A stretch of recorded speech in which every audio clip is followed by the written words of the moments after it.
to Minneapolis. One game, the Orioles making up for one that was lost to rain back in May. The Orioles have done well against the Minnesota Twins. In fact, they have won all 5 games played using the long ball to get it done. BAL AT MIN gets another start, trying to find his place in the Orioles pitching staff. Game 1 of 1 from Minneapolis next.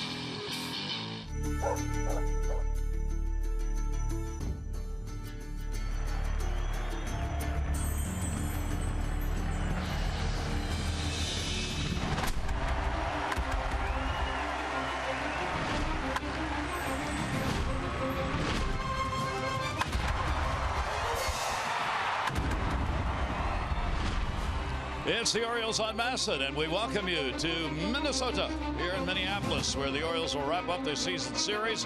A makeup game rained out in last May. Hi, everybody. I'm Gary Thorne, and welcome. For the Orioles, the short trip, always tough. Finished up last night, get in around 2 o'clock, get up, don't even bother to unpack the night before, come to the ballpark, play, and then head to Toronto. So you're trying to keep this game in focus because obviously at this point they all matter for the Orioles, and they go up a Minnesota team that is playing its best baseball of the year here in July. Back in May, 2 ball games were played. The Orioles won them both. Here's how they did it. The Orioles were blasting the home runs in the series. Back-to-back home runs. Everybody was involved in it for the Orioles. Adam Jones picking up a long ball. The Orioles came away with the victory in that first game.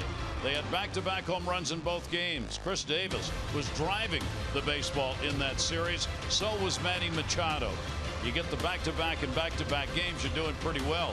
Then Jones would unlock yet another one, and the Orioles had 2 wins. So for the Orioles, you come back here to Minnesota and you hope the long ball's still going to be with you. You see how much the Orioles have done against the Twins with that 5-0 mark, outscoring them 25-11, out-homering them 9-4, and a distinct advantage ERA 2.0 to 5.27. So Mike Bordick, all they ask, let's do it one more game. Yeah, you know, they're really asking a lot, though, of this Orioles offense that has kind of been sputtering through the month of July. And the 4 guys that really kind of carried them through the Twins series this year, Davis, Trumbo, Machado, and Jones, they need to step up right now. This is a crucial ball game before they head up to Toronto this weekend, and they cannot look past it. They've got to start getting hot, especially Chris Davis in the middle of this lineup. But this is where he's had a lot of success. He's had huge numbers here. He's had big numbers in Toronto, so this might be the road trip to really right the way for this Orioles ship offensively. And what a difference a year makes as far as these 2 teams playing one another. Right. Last year, Minnesota Twins had the Orioles number for sure. Take a look, 2015, Orioles no wins against the Twins, 7 wins, runs per game. Orioles way down there, Twins up. So everything working in the Twins' favor in 2015, completely opposite. Flipped right over here in 2016. So the Orioles have to continue that kind of magic. They cannot let the Twins up right now. They've got to play well against this team, not look past them. You mentioned it. The Twins are playing their best baseball right now. And when Paul Molitor's team starts playing good baseball, they believe in themselves, and they can do some pretty magical things. And they did it to the Orioles last year in August when the Orioles were rolling through and everybody thought, okay, this is the move the O's are going to make and make it in the postseason. They ran up against the Twins. They swept them 4 games, and the Orioles were out of it. Well, this is where the one game could be crucial for this team. Build momentum going up into Toronto. BAL AT MIN, he will be on the mound. The reason, trying to find his place in the Orioles pitching staff. He has been outstanding historically in this ballpark. Can he do it again? We'll see. Dylan Bundy joins us in a minute.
Baseball on Masson is brought to you by Southwest.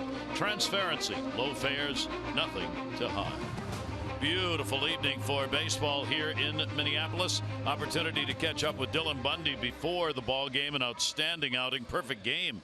5 1/3 yesterday. The trouble has been innings. He got started in 2012 ready to rock and roll. Then the injuries came, the Tommy John, shoulder problems. The innings pitched since then obviously have been minimal. And that's the problem right now, is getting back into shape to be a true starter at the major league level. 52 innings worked this year at the major league level. So I asked him earlier today, I said, well, look, tell us how you're feeling about how the season's gone so far. Season's going good.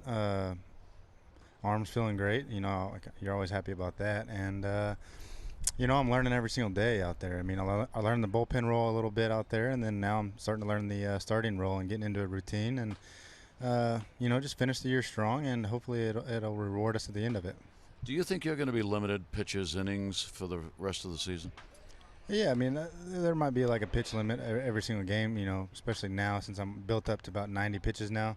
So, you know, I don't know that stuff, but that's up to them, and, you know, I trust they'll make the right decisions. The outing yesterday, pretty spectacular.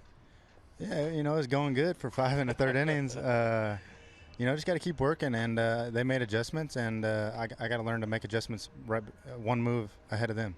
Do you feel physically you're at a point where you can just grind on through a game as far as the pitchers will let you? Now I am, now that I'm built up to 90 pitches, and I feel like I can go out there and compete, you know, every bit of 6 innings, and maybe even go out for the 7th next time. Home run balls yesterday, just pitches where you didn't want them? Yeah, that ball to Hundley was right down the middle. I mean, he got a hold of it, and, you know, he deserved that. So, yeah, the ball to Dahl, that was off the plate, but it was up, and he was able to get that one too. So, you know, if those pitches are down, a different outcome may come from that. How frustrating has it been for you over the last 3 seasons, really, trying to get to where you are now? Yeah, it's hard to do that, go through injuries like that, and me and my brother both went through them. Luckily, we were doing the rehabs together down there, and I was able to make it go by quicker, but it's just fun to be playing again, and the season goes by a whole lot faster when you're playing. Yeah. Anything differently you do now after the injuries to prepare to pitch than you did before? I'm not lifting so much on the upper body. I mean, I still lift a lot of lower body and heavy stuff like that. But I'd say maybe I'm not throwing, you know, 300 feet anymore, more like 220 now. Just really listening to your body and trying to take care of it as best you can. Dylan Bundy and the Orioles obviously hoping he'll be ready for rest of this season. Yeah, I think so. And Dylan, it's nice to see the maturity right there, knowing, understanding his body, and going with that, and not just saying, okay, I got to push through this, which could potentially lead to more injury. Take a look at our BGE home game time temperature, 75 degrees. BGE Home, Baltimore's home team for heating, cooling, plumbing, and electrical. Why would you call anyone else? Starting lineup, Orioles brought to you by Southwest. Transparency, low fares, nothing to hide. Jones, Kim, and Machado, Davis, Trumbo, and Scope, Alvarez, Hardy, and Joseph. Career here for Manny Machado is outstanding. And take a look at Kyle Gibson's pitch arsenal this season. The fastball 52%. He's got a 2-seam, 4-seamer, high 80s, low 90s with the heater. Good sinker, playing off that slider as well. Changeup, 4.67 earned run average, but he's been pitching very well, much like this whole Twins team. July has been huge for them. Opponents hitting 267 overall off Gibson. And going after it on the first pitch, drill way back, and goodbye home run. How about that? The Orioles pick up right where they left off in May. That is the 10th home run in 6 games that the Orioles have against the Twins, and Adam Jones just drills it, and the Orioles, that's his 3rd against Minnesota this year. Well, Adam Jones doing what the leader does, sparks this offense right from the get-go. Solo shot, first pitch of the ball game. Well, this is the way you start it. 19 home runs on the season for Adam. RBI number 59 on the first pitch. Taken for a strike by Kim. Well, Gibson just trying to get ahead here to start this ball game, but it's a fastball center cut, and Adam Jones is ready. He's been swinging early since that leadoff spot has been given to him. Down to first base, backhanded by Mauer. He will make the flip. Gibson covering, and Kim is retired for the out. Wow, what a start for the Orioles. Take a look at the Twins defense, and this is the worst defense in the American League. Errors have crushed them. Rosario, Buxton, and Kepler in the Twins outfield. Nunez and Dozier up the middle. Escobar and Maurer on the corners, and Centeno doing the catching this evening. There is Adam. Adam has had 7 home runs in this ballpark. 7 of the 10 he has hit in his career against Minnesota have been hit here at Target Field. Manny Machado with a 7-game hit streak stands in and will take the pitch for a ball. Gibson has now surrendered 9 home runs on the year, 5 of those hit by right-handers. See his numbers against the Twins on the season. Big for Manny Machado. 4 career home runs for him against this team, and 3 of the 4 have been hit here in this ballpark. And that's pretty amazing because the Orioles home run numbers were down here in July. Yeah. And they go right back to May, man, when they had the 9 home runs in the games against Minnesota. They picked up 4 in one, 3 in the other, 7 in a 2-game set, and now they started out here with 1. Yeah, you see the highest OPS here at Target Field all time. Davis and Machado on that list with monster numbers. Target Field hasn't been around for a long time. Putting up some big offensive numbers. Good pitch by Gibson as he gets the off-speed delivery into Manny Machado. Gibson, his 5th career start against the Orioles, misses down low. He is 1-1 lifetime with a 3.74 ERA. He is 0-1 against the Orioles this season. The opening start for him back on April 6th, he gave up 4 runs, 7 hits in the 5 innings work for the season opener. Center field, a lot of room out there. Buxton has it lined up and will put it away. Maryland Live Casino inside the numbers. Well, if the Orioles are going to make a mark on Kyle Gibson, the first inning's the time to get him. See that 10.50 earned run average in the first. He has given up 14 runs in the first inning this year in only 12 innings. So this is 13th start. See the 3.49 though when he makes it past the second. Orioles got to make another one here. Keep the pressure on Kyle Gibson. So here is Chris Davis. Davis with a couple of home runs this year against Minnesota. He's gone 9 for 21 against the Twins this season. 5 RBIs. Boy, Chris would like to heat it up right here. The Orioles could really obviously use his bat anytime, but going into Toronto for that big 3-game set, Chris got a bunt single yesterday, a couple of strikeouts and a walk after that. So he has had 1 hit in his last 27 at bats. But he has that success off Gibson April 6th to start the season. He took him straight away center field. Crusher needs to get hot again. Here is the place to do it. Pitch will be taken at the letters for a strike. Toby Basner is the home plate umpire. Las Diaz, Jeff Nelson, Doug Eddings, the crew working. Toby behind the plate. Basner pretty straight up in that strike zone. A little maybe favors the hitters, but not by much. Pitch on the way, and Davis got eaten up in a pitch inside. Centeno will make the play. Got a little help on that. That hit the umpire and may have gone by. So the Orioles kick it off with Adam Jones, literally first pitch of the ball game. His 3rd home run this season against Minnesota, his 8th RBI against them.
Career leadoff homer, and believe it or not, 2 of them have come on the first pitch seen in a game. How about that?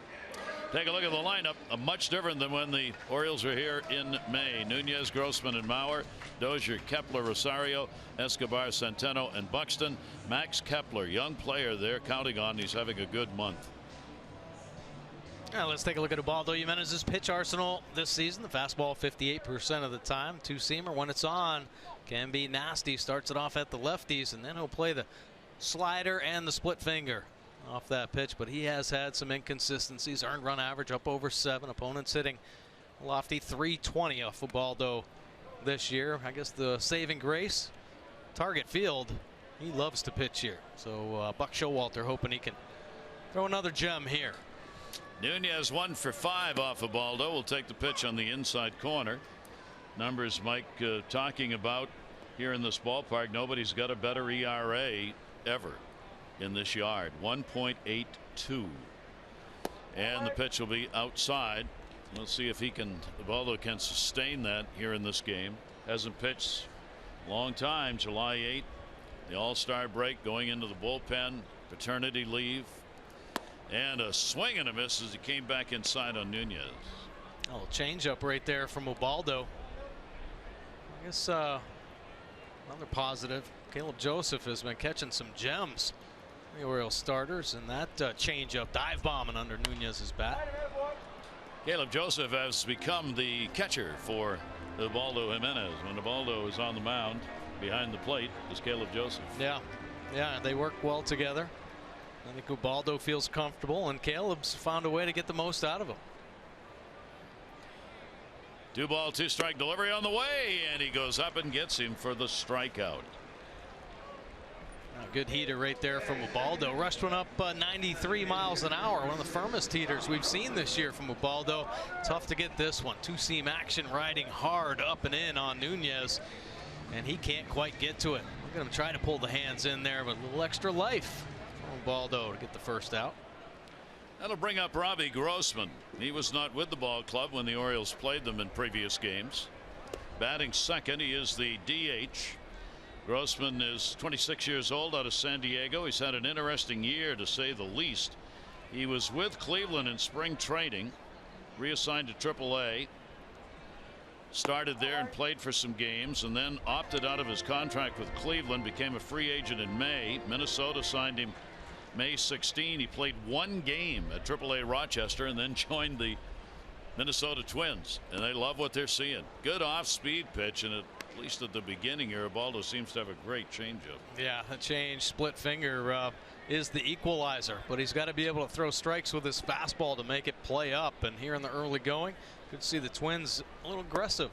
And swings through that one at 85, keeping the velocity down here in the early on. At least a couple of batters, the Twins off balance. How about those numbers versus the Minnesota Twins? 5 wins, 2.55 earned run average in 9 games, including 1 this year. He's 1-0 this year against Minnesota. Pitch will be taken up high. He opened up against Minnesota on the 7th in his first start. 7 innings, 2 runs on 8 hits. Had an outstanding start, an Orioles win. Pitched against them in May, gave up 5 runs, 9 hits in 5 innings, but was non-decision. That'll be lifted into center field, and that's going to be a base hit. So Grossman, their DH, is on with 1 away.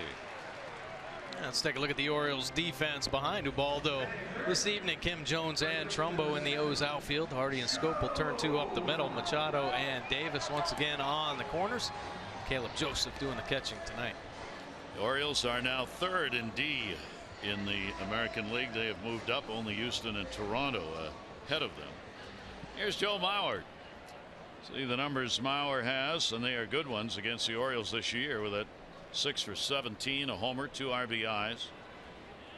Mauer will take the pitch for a strike. Interesting how they play Joe. Left-handed hitter who's played to hit the other way. He takes a lot of balls to left field. He is reluctant to pull. He's got 150 feet in right field. That's all his if he pulls the ball. But he just doesn't do that very often anymore. Pitch will be taken down low. Some question about Mauer and the fastball. Can he still turn on a good heater? A lot believe scouts saying he's more likely to catch up on the off-speed pitches nowadays. Yeah, probably hook the off-speed pitches possibly through that hole, but the fastball, he'll just lead with the hands and let that bat head stay through the strike zone a little bit longer, and if he has to start sooner, so be it. But what a great protective device. He's been a great hitter his whole career, reason being using the whole field. Runner on at first base, Grossman. Mauer swings through it. Good pitch. Ubaldo's keeping stuff down here in the first inning and getting to get down after that one. Against Jimenez, Mauer is 3 for 17. One of the 3 hits being a home run. Grossman, only 1 stolen base, caught 3 times on it first. Mauer down to first, fair ball. It went right over the bag.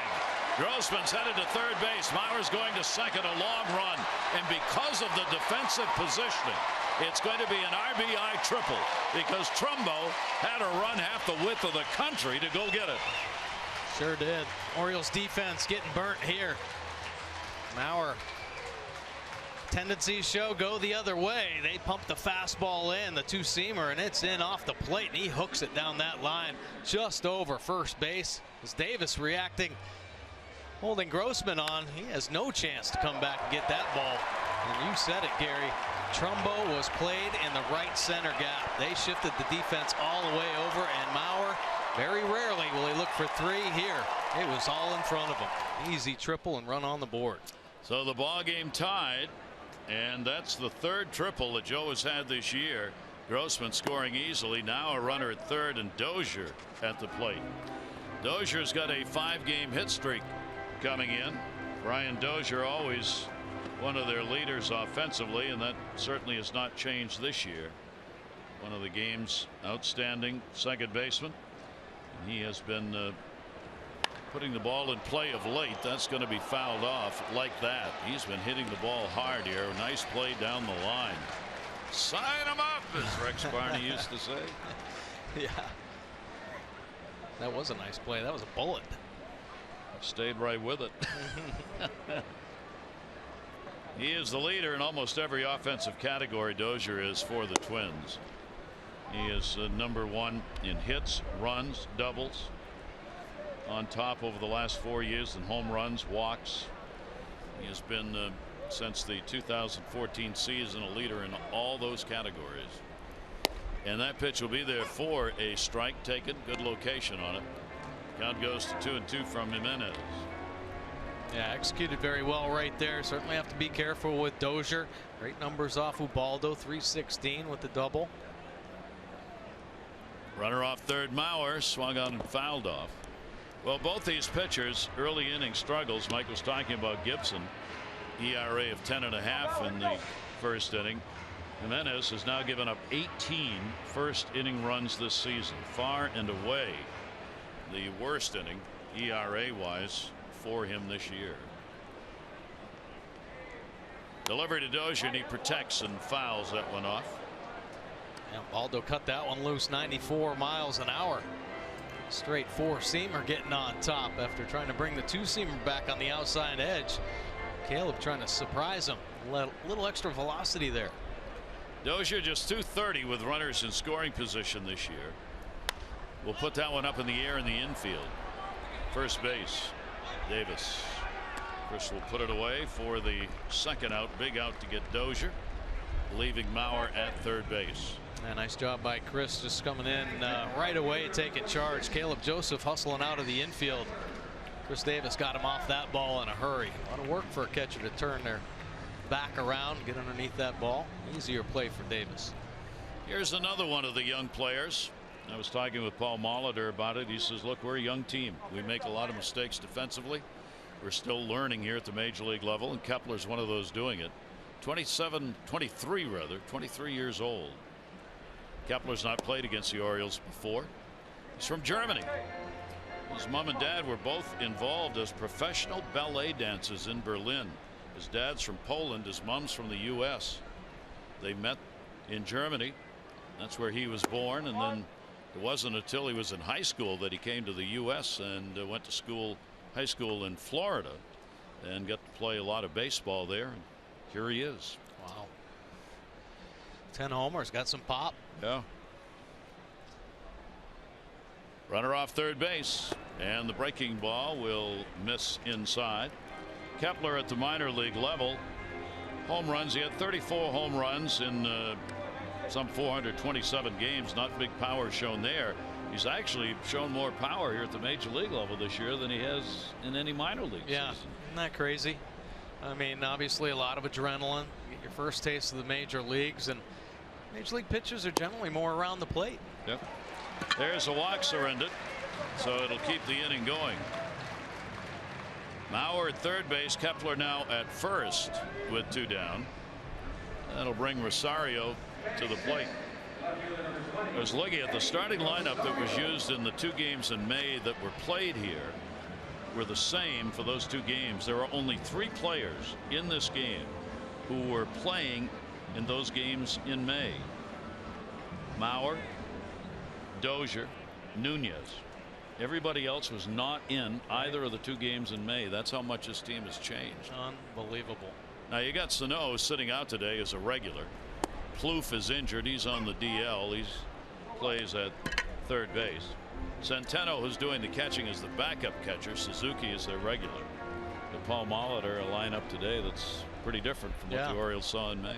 Yeah, it sure is. And offensively, Plouffe was really the only Twin that was doing the damage against the Orioles. So unfortunately, he's on the DL, but I understand he's going to be coming back soon. Yeah. The Orioles happy it's not today, to tell you the truth. Rosario's 0 for 6 against Jimenez. Eddie Rosario, runners at first and third. There are 2 down. Rosario will take it down low, and Jimenez will fall behind 2-1. So this ball game starting out with some runs. Each team on the board with 1. Well, the Twins offense really turned it around. They're averaging over 5.5 runs here this month of July. And Rosario, big reason why. He's really heated up here the last couple weeks. Near 400, couple homers.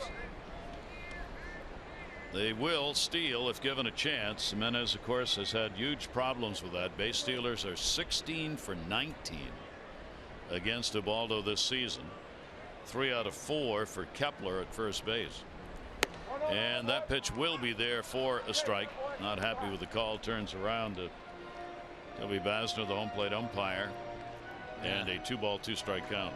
Telling him he thinks it's a little bit high, catching the top of the pitch track box though at 92 miles an hour. Pretty good looking pitch. Yeah. Defense being set up. Caleb Joseph out in front of the plate doing it. What Mike's talking about for this Twins team in July, they have had the biggest increase in runs per game for the month of July in the majors. Up over 1.5 runs. That's a big difference. Set up low and away. Runner not going. It was up, but he got him to go after it. So Rosario is the strikeout victim, but an RBI triple by Mauer has tied the game at 1.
And see inside the numbers. Yeah, pre-July, April and June, that win percentage just .321. In July, over 500.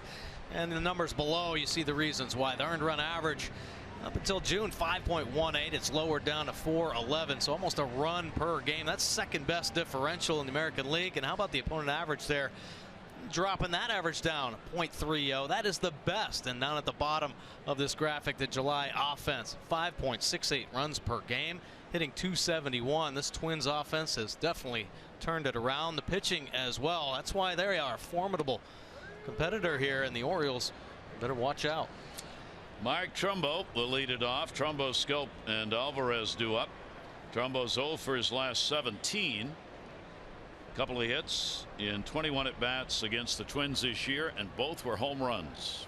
And a swing and a miss as Gibson comes over the top with that one, and a real good looking pitch.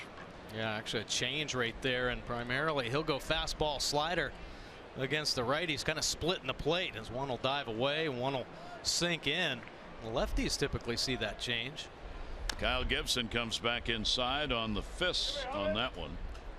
Gibson has not had a lot of success at home. His record is 1-4 here in Minneapolis, a 4.36 earned run average in his home ballpark. He's doesn't pitch that badly, just hasn't gotten a lot of run support, especially in games here. That one he went back outside on, so he's moving in and out here, and Trumbo able to foul it off. 0-2, Scope and Alvarez. Minnesota's lost 3 in a row. The Orioles have lost a couple.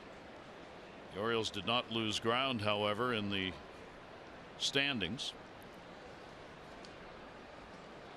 0-2 delivery on the way and back inside. The Orioles are now looking at Toronto 2 games out and Boston 2.5. Red Sox have lost 3 in a row. The Red Sox were swept in their last series. They are the last team in the majors not to have been swept, and now they have joined the ranks. 1-2 way inside. Well, speaking of those Red Sox, this Kyle Gibson threw a gem against them in his last start, shutting down that powerhouse offense for 8 innings. So Gibson feeling pretty good about his overall game right now. Gave a home run up to Mookie Betts, the first batter he faced, and then only one more. Do we see a similarity early on in this game? Oh my. Ooh, that's scary. 3 ball, 2 strike count on Mark Trumbo. 1 for 7 off Kyle Gibson. A real straight up D going here against Trumbo. And a ground ball to short. Big hop. Nunez the long throw. Rainbows that one over and gets the out. Maryland Lottery contestant of the game, Dale Timms from Centerville. 500 for being selected, 500 more for every Orioles home run hit tonight, and there's already been one. Play Home Run Rich's Scratch House, win up to $50,000 or enter non-winning tickets for a chance to be the contestant of the game. Go to mdlottery.com/baseball. Good luck, Dale. The Oriole fans on hand. Early start, 6 o'clock local.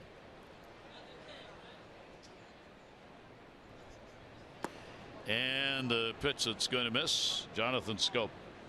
Jonathan a 3 for 7 off Gibson.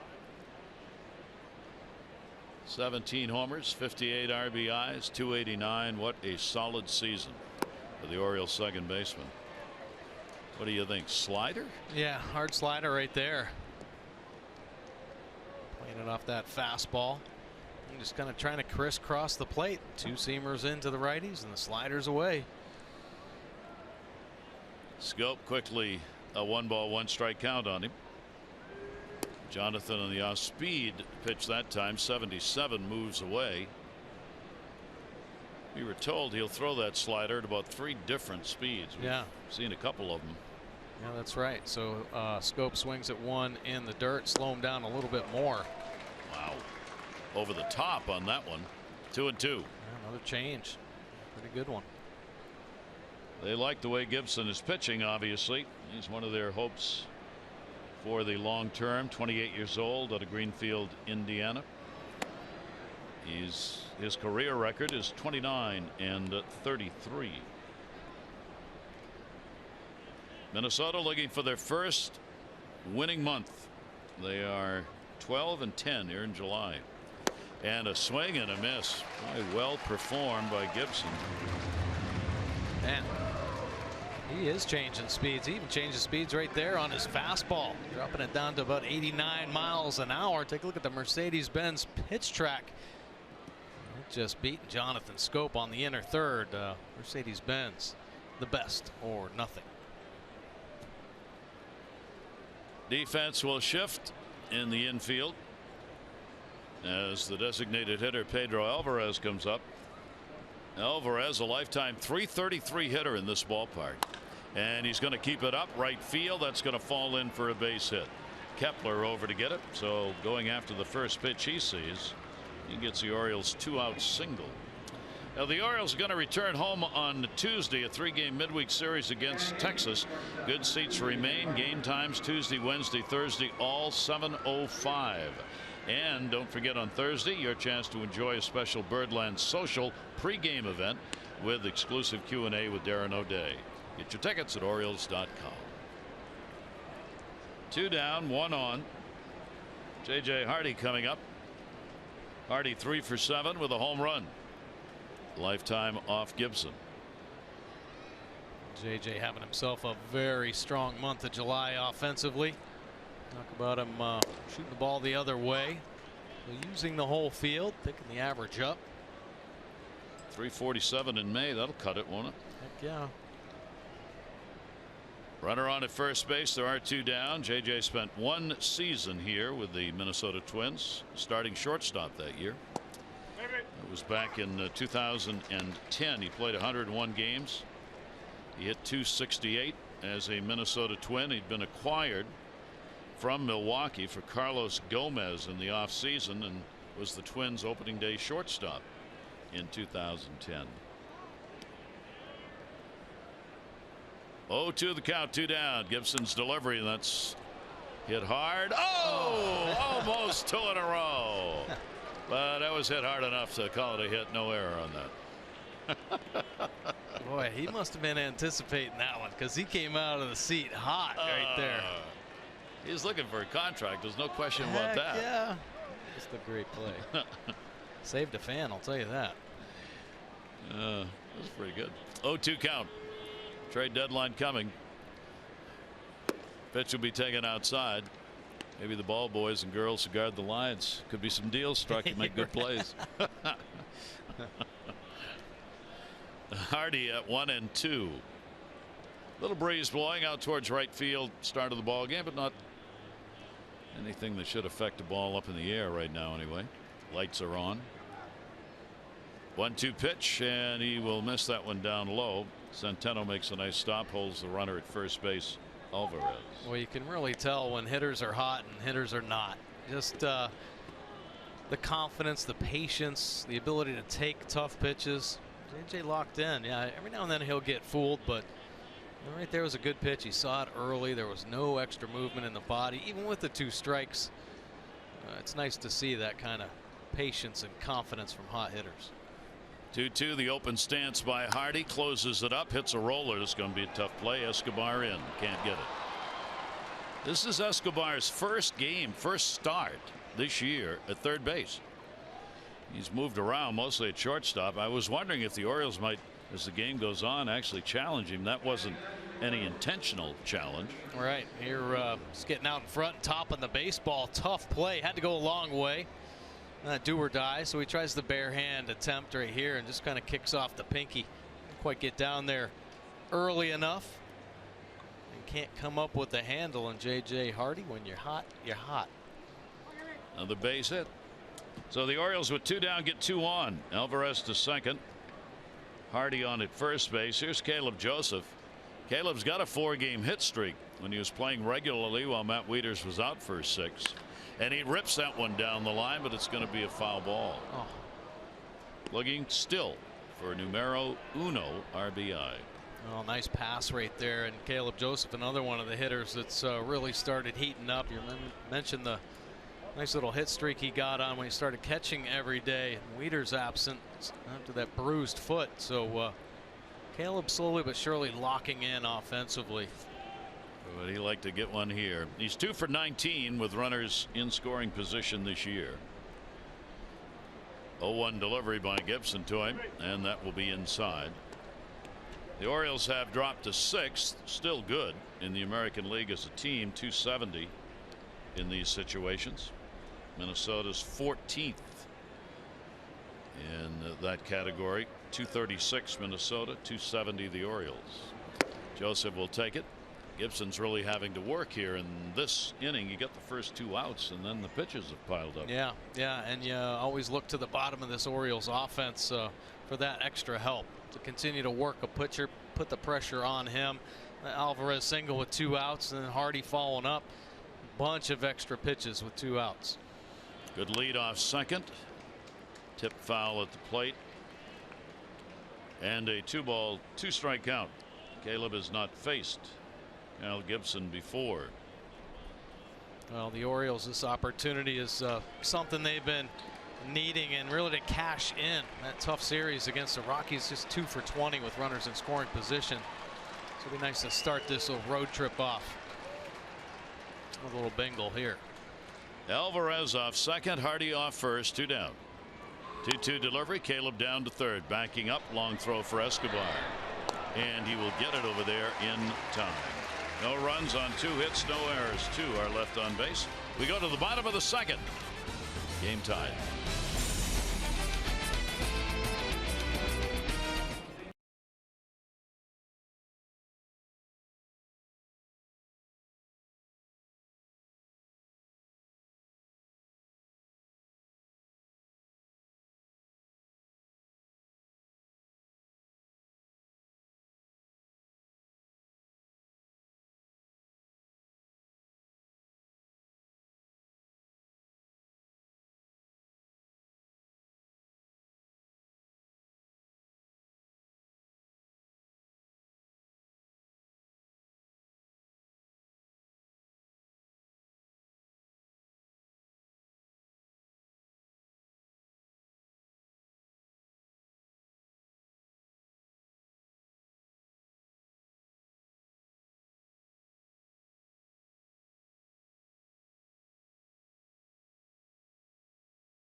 Express Care, a LifeBridge health partner. For locations, visit whywaitinther.com. Now the Orioles, a dominant team at their home park of Camden Yards, and they take the road. They've had some struggles. I mean, the numbers in every category drop. Pitching is really the key, though. The earned run average jumping a whole run on the road. They're striving for that kind of consistency. They're going to need it the rest of the way out. They're on a stretch here where 13 of the next 16 games are on the road.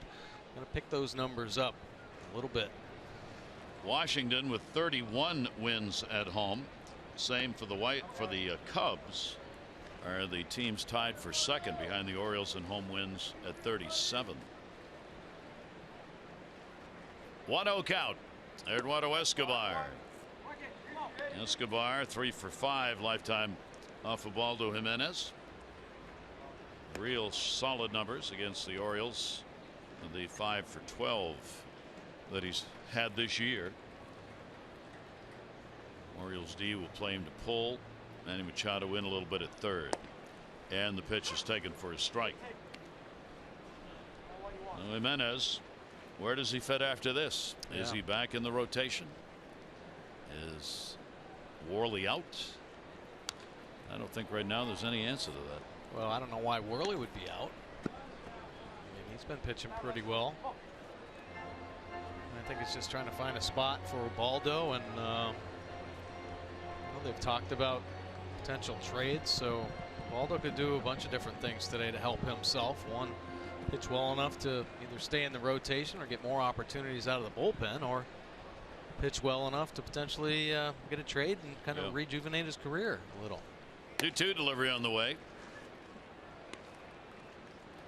Cal will go to 3 balls and 2 strikes. Rumors that Ubaldo was involved in a potential deal that fell through. 3-2 delivery lifted to the gap, and that's got some hang time.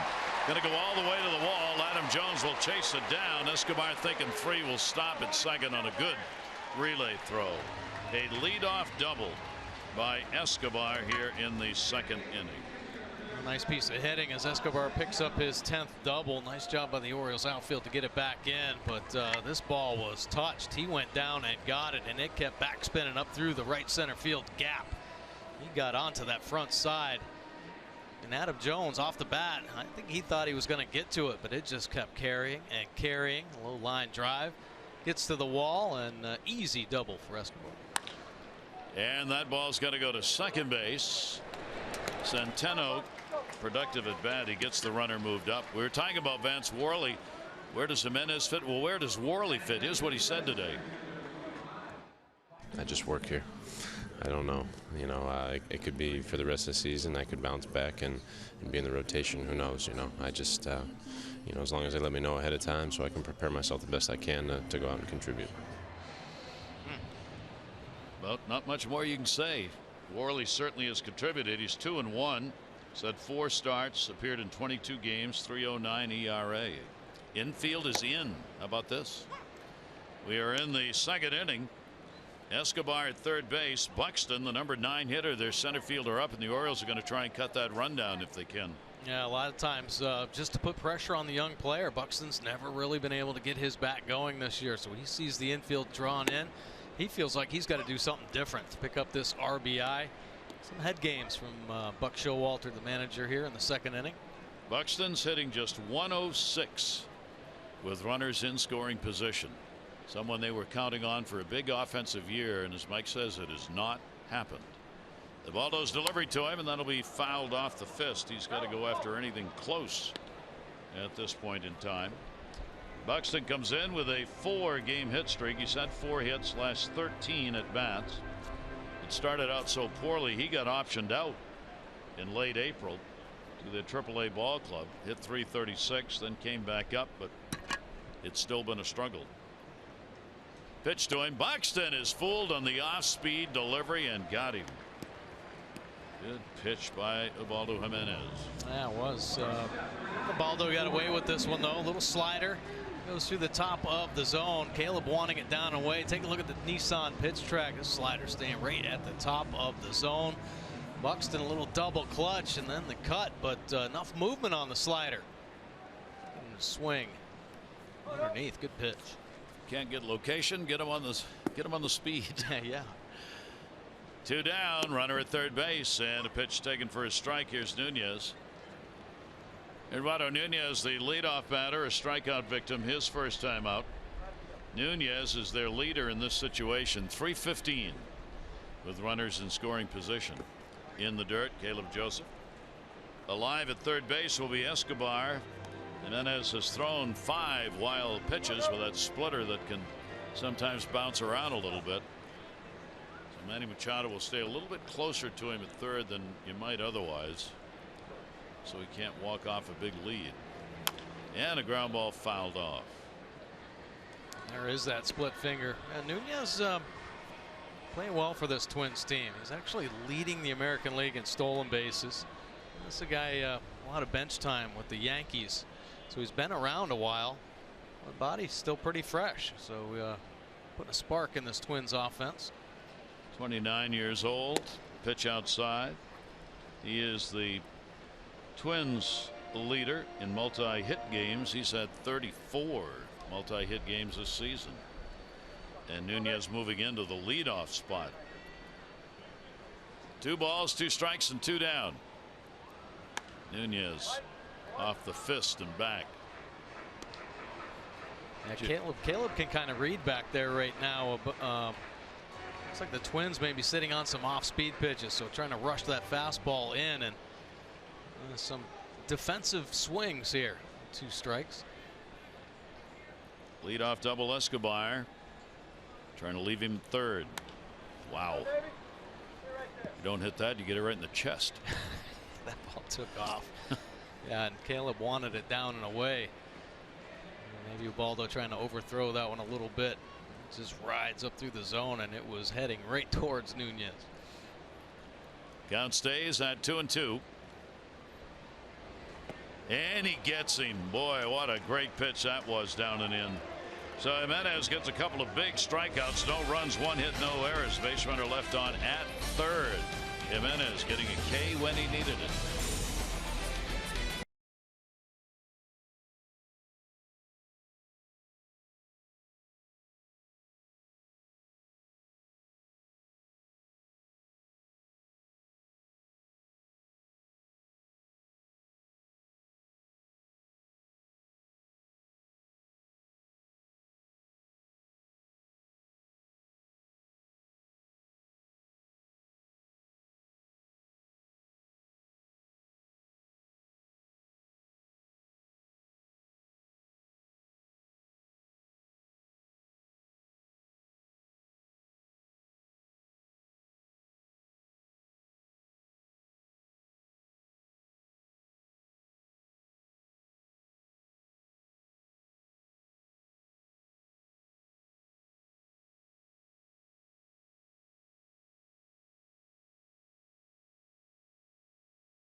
Sox, 41 of their next 63 are going to be played on the road. They only have 22 home games remaining in the season. Toronto Blue Jays, they've used 17 different relievers this season, and that doesn't even count the 2 infielders, Darwin Barney and Ryan Goins, both of whom came on in emergency situations to pitch. They have tried during this trade season bolster the pen. Dave Wallace with Ubaldo. Yeah, keeping him up, keeping him on his game.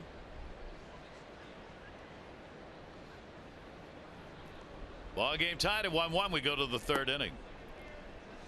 Adam Jones, first pitch of the ball game, 19th home run. Now has a 4-game hit streak. He's 9 for 21, 3 home runs, and 8 RBIs against Minnesota this year. And that'll go to short. Nunez, they had a shift on, so right where he needed to be. Seems like that's the only way they're going to be able to get Adam Jones out. Line the defense up and hope he hits it right at somebody. He does there. That'll bring Kim to the plate. Kim in that number 2 spot. Grounded out his first time up.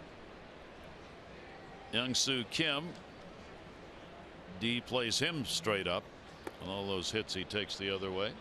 Take a look at our Coons.com league leaderboard, brought to you by Coons.com. Over 2 million vehicles sold and counting. A batting average versus right-handed pitching, and Kim on the list, second behind Altuve. Pretty impressive numbers for Kim, and yeah, here we are past the midway point, and he has been very productive after not playing much towards the end of spring training in the first month of April. Found his bat path and controlled his body with a lot of hard work. Working with Scott Coolbaugh, Orioles hitting coach, and he has been a pleasant surprise for this Orioles offense, to say the least. 1 ball, 1 strike count on him. Machado on deck. Don't go looking for his name in any of the official stats because he doesn't have enough at bats. All of the numbers we show you with Kim in the rankings are not official because he's way behind the number of at bats he needs. And it looks like, I was trying to figure out, I don't think he can catch up either. He's almost half of what he needs right now for at-bats to qualify for consideration among the leaders, and he doesn't have enough time left to get it. Yeah, which is fine. Yeah, hey, as long as you're producing while you're in there. Absolutely. 2-2 delivery on the way, and it's a called strike. Tim will leave reluctantly. Pretty good two-seamer. There have been a couple questionable up and in fastballs called, and the two-seamer, it's hoping it comes back, and it does. It catches the pitch track box right at the top of the strike zone. Right in the black. Matter of whether or not too high. So Manny Machado, 2 down, nobody on. Manny flied out to center field his first time up. Manny at ballpark. Sure's giving him some sweet numbers. Coming in with a .426, 11 runs scored in 11 career games at this ballpark. Pitch taken inside. That is the second highest average in this ballpark. Yoenis Cespedes hitting .433 here lifetime, and Manny .426. 1 ball, 1 strike count. And a good off-speed pitch, but that'll miss. Manny Machado has had a 7th game hit streak. He has been hot. .346, couple home runs. The slider in yesterday's ball game, a solo shot. Orioles hoping his bat stays hot on this road trip.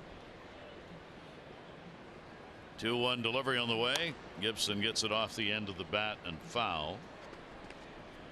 Manny has hit .330 at home and .290 on the road. It hasn't mattered very much. 13 homers at home, 8 on the road. He's just been very consistent. I mean, what a great offensive combination in addition to the D with Machado and Scope. Did he go? They check it first. Answer from Las Diaz is yes. That'll do it.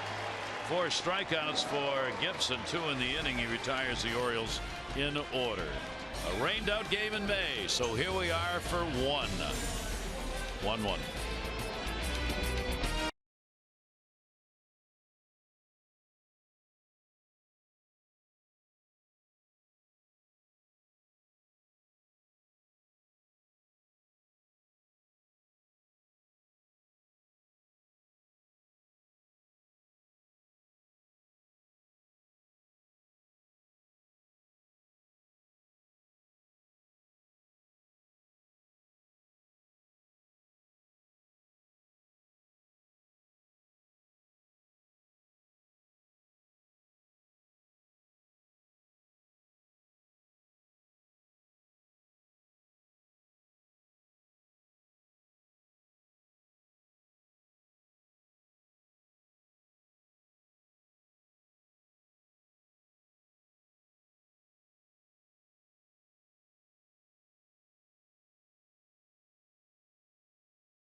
Orioles baseball on MASN, brought to you by Southwest. Transparency, low fares, nothing to hide. And by Ocean City, Maryland. Let us show you a good time in Ocean City, Maryland. Book now at OCOcean.com. The land of lakes, Minnesota. A couple of them. Ponds, if you will. Right in the city, actually. Yeah. A couple of parks. Some great pike fishing right here in the city. You been out? Well, not on this trip, but when I played, I actually did a couple of fishing trips. Yeah. That is great. And the pitch will be taken down low. Get any size to him? Never landed one. Never landed one. No, I saw one swim up by the boat. They said they're one of the toughest fishes to catch. One of those big, or actually, is it the pike or the walleye here? No, walleye. It's the pike, I think, though, that's tough to catch. Tough to catch? I don't know. I've never gone walleye fishing. Gone walleye eating. Yeah. In fact, somebody said we're going to have walleye on a stick. They do have that. 2-0 count, and the pitch will be taken outside.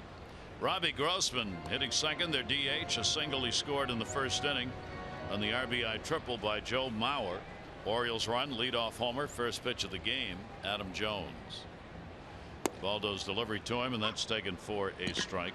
Mauer and then Dozier due up here in the bottom half of the third inning.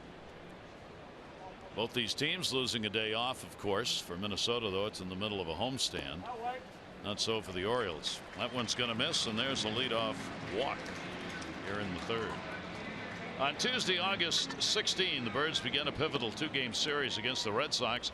Show your Birdland pride and paint the park orange. Tuesday, Wednesday games are at 7:05. Tickets at Orioles.com. That's August 16 and 17 against Boston. 2 walks given up by Jimenez. Joe Mauer, the triple, third of the year for him, and an RBI coming in the first inning. For the ball clubs, as a result of losing the off day, both teams are now playing 30 games in a 31-day span after the break. The Orioles get 3 games in 3 different cities: Baltimore, Minnesota, Toronto, on 3 consecutive nights. Mauer going for the long ball, couldn't catch up to that one. 0-2. Yeah, tough to get to high heat if you're looking for a high fastball. Not many hitters in the game today can keep the shoulders level, the bat head above the hands on a high pitch. Pretty lucky to watch Manny do it consistently all year long. Mauer goes to second base. Scope gets the big hop. It'll go to Hardy, and that will be a double play. So that takes care of the leadoff walk. Jonathan Scope happy that hop happened right on the lip of the grass, kicked right up to his chin. Love that for a charity hop, and the easy underhand flip to Hardy, and the finishing throw to Davis. That'll kind of scare you as an infielder, won't it? Yeah, those type of hops, heck yeah. Fortunately, it's about 20 feet away, though, enough reaction time. So 2 down, nobody on. Here's Dozier. Dozier popped out his first time up. Just 2 for 20 against the Orioles this season. Dozier lifetime at .248 hitter against the Orioles, but the Orioles have really dominated his plate appearances. 1-0 pitch on the way. Jimenez will catch that one at the knees, and a 1-ball 1-strike count. I'll take that one. Fastball down and away. Dozier kind of questioning it as well, giving Caleb the little sideways look on the called strike. That'll bounce. 3 important games against the team right now closest to the Orioles. Toronto starts tomorrow night, 6:30 O's Extra, 7 o'clock on Masson. Kevin Gausman, Marco Estrada. Estrada was pulled from his start yesterday because John Gibbons wanted him to pitch tomorrow against the Orioles. Down to third and foul. Giovanni Gallardo will pitch against J.A. Happ, a left-hander. Saturday afternoon game, and Sunday afternoon Chris Tillman against Aaron Sanchez. On the big boys against the Orioles. Blue Jays understand the importance of this series as well. Running out of time. Ball in the air to center. Jones back, reaching, can't get it, up off the top of the wall. Dozier will go into second base. He's got a double. Bounced about 400 feet away. Oh, he squared that one up. A lot of room in this target field, outfield. Jones playing a little shallow, and Dozier beats him deep, right over the head. How about this swing? Stays short, compact through it. Adam thinks he might be able to pull it down over the shoulder catch, but wisely plays it off the wall, keeping with that double.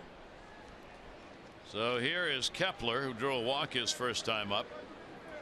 The rookie with a runner at second, and he'll take the pitch for a strike. Kepler was named the Southern League MVP last year. He hit .322, Double-A ball, 32 doubles, 71 RBIs, 9 home runs. And what we were talking about, the irony is that he has had 9 home runs in his last 31 games with the Twins. Yeah, it is amazing. Lighting's a little bit better. Trust the pitchers are going to be around the plate a little bit more consistently. Just a better overall feeling playing at the major league level. Now it's a matter of staying consistent with those numbers, and the young players always battle through. Some young guys get off to good starts, but as name gets around the league or video gets out there, the adjustments have to be made. 1 ball, 2 strike count on him. Jimenez will look the runner back. Byung-ho Park is not playing with Minnesota. Name they thought would be a big offensive star in the minors right now. Foul back. He is playing well. Paul Molitor saying today he's cutting his strikeouts down, which Paul thinks is a big deal.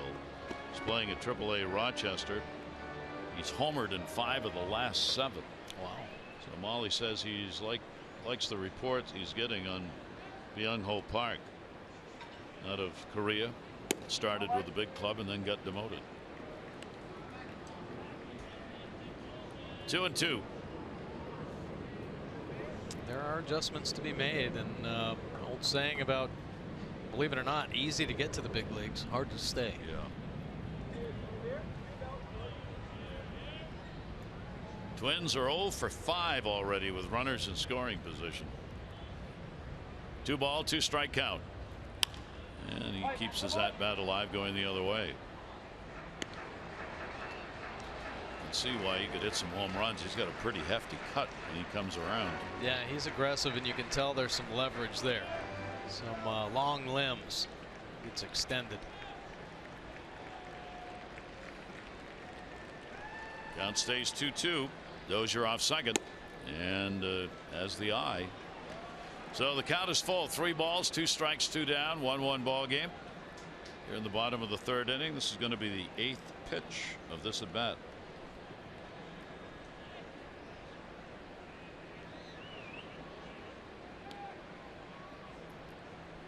Three-2 delivery on the way.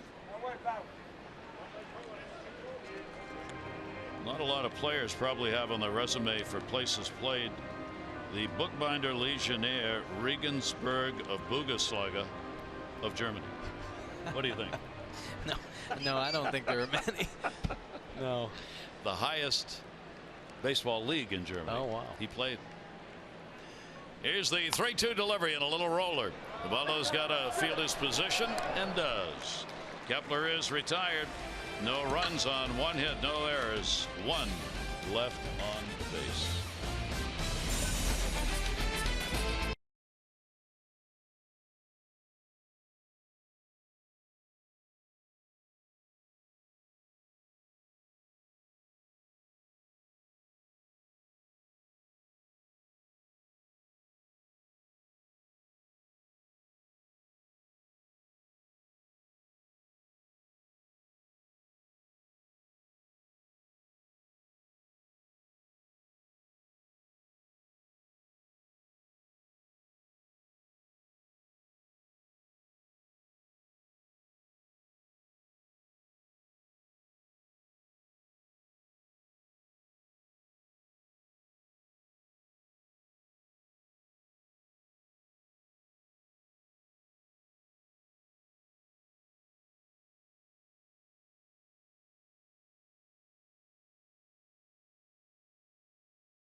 RAV4 hybrid all-wheel drive and unexpected performance. Visit buyatoyota.com. They just had one of those between inning games on the big board. Did you see that? No, I wasn't. There was some watching. question asked about what instrument this little child played about a 8-year-old girl, and some guy was guessing and he didn't get the right one, so they gave the mother and the child each a piece of bubble gum and said, take this back to Iowa with you. Wow. The little girl looked at it. He shook it and then just walked off. And a base hit by Chris Davis. So the Orioles here in the 4th inning get a leadoff single as Chris got one and didn't miss it that time. Leadoff man on. Oh, there you go. Let's take a look here. Like a little changeup that he stays on. Front hip leaves a little bit, but the bat head, the key. Keep the hands back and give yourself a chance. So the Orioles pick up hit number 4, each team with 4 hits. And here's Trumbo, grounded out his first time up. 1-4-0 for each team. The Twins have left 4. The Orioles have left 2. Home run Jones leading off the ball game, first pitch of the game, and then the RBI triple Mauer, the 2 runs. 1-0 delivery on the way, and that will be taken for a strike. Trumbo to be followed by Jonathan Scope. Orioles playing their 101st game of the season at the 100 game mark. The Orioles 7 games better than the record they had last year at the same time. 1-1. Oh yeah, that one's in the gap to left field, way back, and it'll hit right at the base of the wall. Great jump by Davis. He'll be held at third. Ball's going to get away and will be backed up by Mauer. A sharp ringing double by Trumbo, and the Orioles second and third and nobody out. Well, I don't know what the exit velocity was off the bat, but it might have been the loudest double of the year. Trumbo got all of this one right about 10 feet off the ground. Davis with the big read, and it put a dent in that left center field wall. Orioles threatening right now with nobody out. Trumbo's 18th double of the year. So the Orioles, a big chance to have an inning here. Only their second chance with the runner in scoring position. They are 0 for 1. Jonathan Scope, strikeout victim, his first time up. Kyle Gibson in a jam, and a swing and a miss on that hard slider away. Jonathan 255 in these situations, and a big at bat here in the 4th inning. Well, this is just a huge opportunity, and it should be easy money for the Orioles. Jonathan Scope, infield back up the middle. Let's think of stick with your strength, big part of the field. Ground ball will score a run, maybe get Trumbo over to third base. Great scoring opportunity right now. Hard Park in the young career for Jonathan Scope. He's hit only 148 in games played here at Target Field. 2-strike count on him. See if Gibson comes right after him. Put one down low. 1 ball, 2-strike count. Got lucky, very fortunate. His catcher was able to make that pick. Skips off the plate, little backhand pick. Gibson's thrown a couple of wild pitches. Chris Davis off third base. Trumbo off second. Scope will foul it off. So the count will stay at a ball and 2 strikes on Jonathan. Good job battling right there.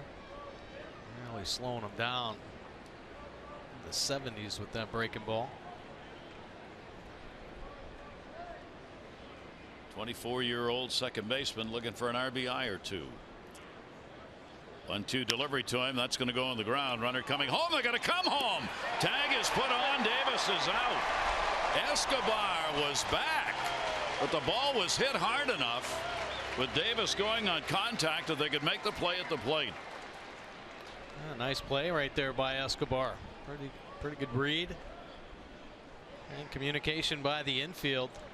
Orioles going on contact. Davis get a good jump. Looked like a pretty good jump right there, but nice reactions cutting down the run as the corners were back a little bit. That's what an infielder does. Gets the feet underneath. How about the quick transfer?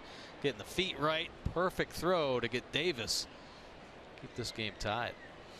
Wow, that is a big play. An opportunity now for Gibson to get out of the inning. 1 down, runners at first and second, as Trumbo did not move up. Scope's on at first on the fielder's choice. Alvarez will take the pitch away for a ball. With the ball hit directly to third, Trumbo had to stay at second base, believing the play was going to go to first. If he'd have taken off, he would have been caught. Yeah. Nasty pitch over the top at 82. Real good changeup. Alvarez getting on his game offensively. Fundamentally sound as we have seen him. Head right on the baseball, but a nasty pitch right there. Beats his fundamentals. Pedro hitting .250 this month. 1 ball, 1 strike count. And off the end of the bat, almost wiped out J.J. Hardy in the on-deck circle. There is no longer any safe place to stand waiting to come to the plate. We have seen more balls turn that come almost right straight back or right through the batting, the on-deck circle. You really have to stay alive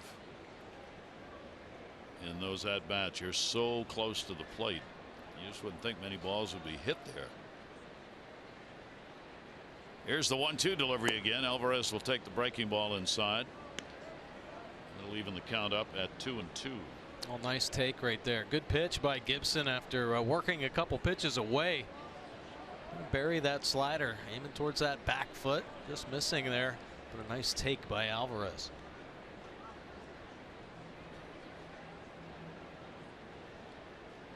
Trumbo and Scope getting their leads. The outfield straight away, and they're having trouble getting the signs down here. The Orioles in the month of July, checking today, they are 14th in the league in runs. That's really dropped off here this month. 9th in home runs, that's dropped off. 13th in average, 13th in OPS, 7th in ERA, and 10th in WHIP. So for the Orioles, it's been the numbers, at least, it's been the worst of the months they've played this year. They're .500 so far in July. Tried to tantalize him with one away. It will miss, and the count's 3-2. Well, he has some pretty effective put away pitches for the lefties. That changeup right there is better pitches, but we've seen the slider down and into the lefties. Also trying to front door that two-seam fastball, get the inside corner, aiming at the front hip of the lefties. 3-2, 2-1. Runners are not going. Alvarez down to first. That's going to be a base hit. Mark Trumbo's going to make the turn. He'll be waved home. Here's Kepler's throw to the plate, and got him. Oh, mercy. 2 outs recorded at the plate here in the 4th inning as the rookie right fielder delivers a perfect one-hopper to Centeno for the out. Man, Orioles getting chopped down right now. Base running getting exposed a little bit. Maybe a late jump at second base. Aggressive send by Dickerson. And 2 Orioles gunned down at the plate for the first 2 outs of the inning. Wow. Don't see that happen very often. Centeno able to hang on to it. And Kepler in right field. Real fine assist. Trumbo got the jump. He took off. It was just a great play. Scope moves over to third. Alvarez is on at first base, and here's J.J. Hardy. Hardy with a base hit his last time up. Off speed pitch away for a strike. So the Orioles have had 3 hits in the inning, 2 singles and a double, and have not scored a run. Well, sometimes really hard to judge outfielders' ability to close on baseballs. And I think a lot of distance gets cut down there. I think that's what helped the right fielder Kepler. Ball bounces, runners stay. Alvarez at first started, came back. So 2 down, 1 ball, 1 strike count. Interesting inning with some pretty fine defense played by the Twins. Yeah, JJ after an RBI has been their weak spot. So much turnover here. A lot of different players, a lot of younger players getting their opportunities. They've made 21 more errors than the Orioles this season. It's a lot of extra opportunities. Hardy's going to get it, and he's got a base hit.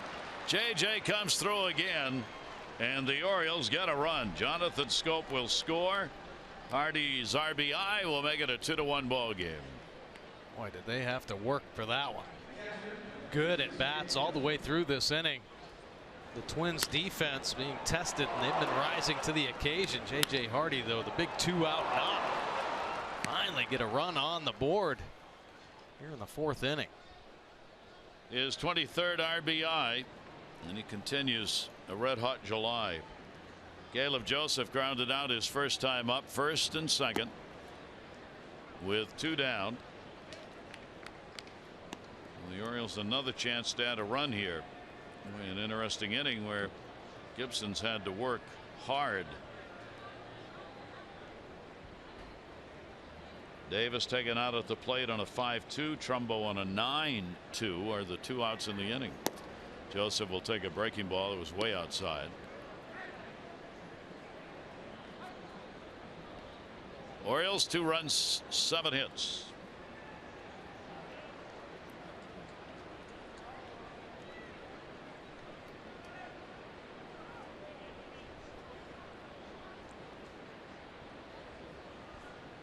A look back to second. Alvarez pretty good lead. Caleb will take that away. And Kyle Gibson falls behind here 3-0 on Caleb Joseph with Adam Jones, the leadoff batter, on deck. Yeah. Important for Caleb to be smart in this situation. As much as you want to say, come on, Caleb, green light, go get this RBI. Keep Gibson working. Did he go? Yep. Oh. The old check swing. What is it? 3-0 here. Fastball down and away. Doesn't look like Caleb goes. Leads with the hands. Bat head stays behind. Call doesn't go his way. Count goes 3-1. Gibson's delivery to him this time will go to short. And to Dozier from Nunez. The Orioles will pick up a run on 4 hits and leave 2 on base. It is a 2-1 lead.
Game is not easy. Some evidence of that. Bryce Harper, last 18, hitting only 138. Compare that to the first 79. The Rangers, they've lost 17 of 24. They've dropped 7.5 games of their lead. The 10-game lead on the 29th of June is now 2.5. And Andrew McCutchen, one of the game's outstanding hitters with the Pirates, 7 for his last 34, covering 8 games. He had an 0 for 4 Tuesday, and the home fans actually booed him in Pittsburgh. He came back with a 3 for 5 last night. It ain't easy. The old booyah. No, it is not easy to play this game and be consistent. Look at Harper was the MVP last year, wasn't he, for the National League? Yep. The bunt attempt with a shift on. Eddie Rosario, not a bad idea in a tight game, 2-1 here in the bottom of the 4th inning. Rosario had Manny Machado at shortstop with everybody else on the other side. Rosario, Escobar, Centeno. He still has that bunt chance down the third base side if he wanted to take it. Jimenez, the delivery to him, he didn't. Might have wanted to golf one to left field that time by the looks of the swing. 0-2. Yeah, nasty split finger though. I mean, one of his best. Serious dive bomb down and away. And the 0-2 delivery. Jimenez gets it in again and gets him. Caleb will put the tag on. Got him. Home plate umpire will make the call. I'll go right back to the split finger. Rosario can't see it. So why not? Caleb, a nice block right there. And Rosario just say, all right, go ahead. But then tries to turn it on. No, too late. You're out. Strikeout number 5 for Jimenez. He's had as many as 9 this year.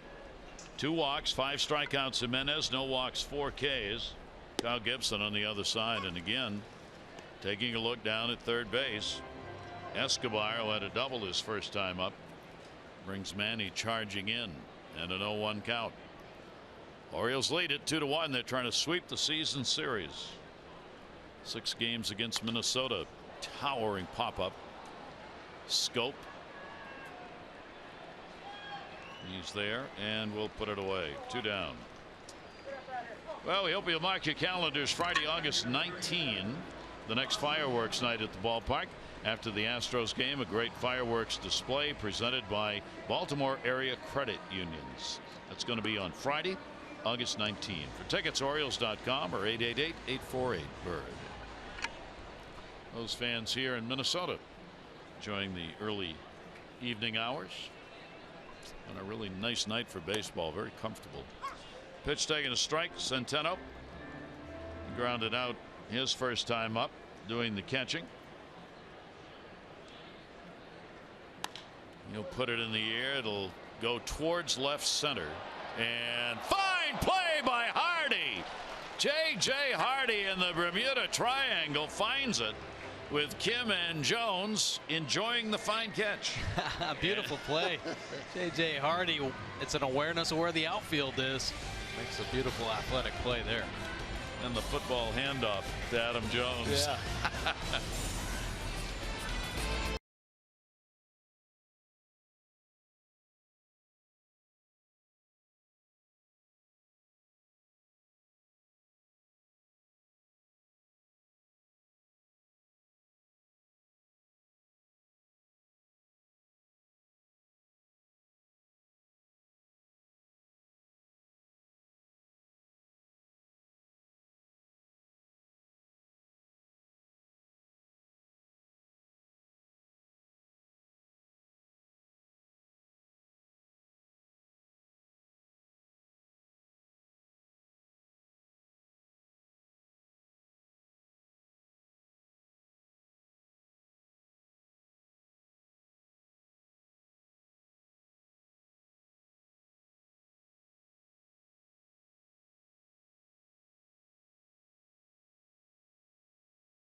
For Ichiro, 3 shy of the 3,000 hit mark. He'll be the 30th major leaguer to reach that mark since the expansion era in '61.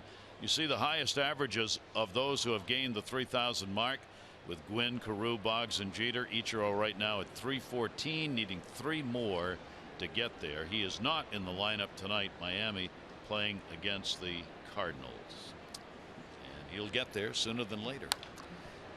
Big swings on first pitches has been the tale of Adam Jones at bats. He had a home run.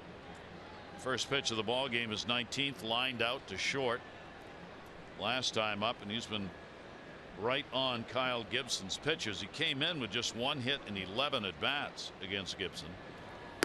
Pitch will be taken up high. Orioles on top 2-1, out hitting the Twins 7-4 so far. But it's about Gibson and Jimenez. Yeah, and a little bit about the Twins defense cutting down a couple potential runs. Little squibber. J.J. Hardy, after that great catch to end the inning, coming into the dugout. They're getting a lot of love. Watch.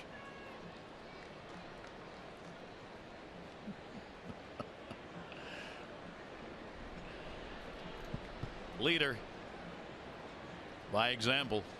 Heck yeah. 1-2 delivery on the way, and got him. 5 strikeouts for Gibson. Well, he throws the slider hard, and when he needs a strikeout, he just buries it. Goes right to the dirt. Has to get it out of the hand, looking like the fastball, and it does to Adam Jones. So starts to pull the trigger, and when it starts breaking, just too late to let up. The bat head drifts through the zone for strike 3. Each pitcher now with 5 Ks. Here's Kim. He has grounded out, strikeout. J.J. Hardy last night at the hotel. He said to me, going up to the room, he said, "Are you going to unpack?" I said, "No." He said, "I'm not going to either." You see the clothes I got on now? I got another set that looked just like that. And then I got to the ballpark today. I said, "Hey, nice clothes you wore over." He said, "Yeah, but," he said, they're similar to what I had on last night, but actually they look the same, but they're not." I said, nobody's buying that. 2-0 delivery to Kim is a fastball in there for a strike, and the count goes to 2-1. It was funny because there were a lot of bags that were unloaded from the equipment truck at the hotel last night that were right where they were put when they came off the truck and went back on this morning. And a check swing, and Kim takes the count to 3 balls and 1 strike. Yeah, not easy. Some of the travel this year, getting in late. And of course, just the 1 game. Guys have to make the adjustments. Kim, that'll be in the inside corner to him. So Gibson will get the defense in the infield switched. Escobar, the third baseman, is going to move over and play second. Dozier will swing around into shallow right. They didn't do that till they got to 3-2. And of course he hits it the other way foul. Yeah. Yeah, that's one of his defenses here. Yeah, his body moves a little bit more with the 2 strikes, and he tends to kind of fall out of the box. The swing, not as much control as earlier in a count, but if he leads with his hands and he starts falling out of the box, you see a lot of those opposite field slaps the other way. Great defense on a fastball. 3-2 delivery again, and Kim will pop that one up in the air, back for a souvenir.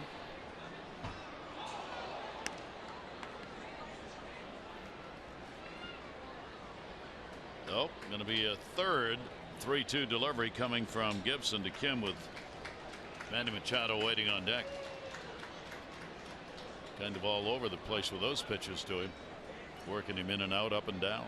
Yeah, but the one thing about Gibson, he just crisscrosses the plate. He doesn't leave a lot in the heart. There's one the other way again for a base hit. So Kim is on with a 1-out single here in the 5th inning. A beautiful piece of hitting right here from Kim. And the 2-seam fastball leaks back over the plate, and he stays on it. Hips and hands come through together. That's a beautiful piece of hitting. Down there with Joe Mauer. Probably saying, "I learned that from you, Joe." Where Mauer gets a lot of hits. Here's Manny Machado. He has flied out and struck out. Orioles now with 8 hits. Down the line in right field. That one headed to the corner. And that's foul, but not by much. That was drifting along towards that fair pole down there. Yeah, Manny didn't move too much for it being that close, right? That was pretty close.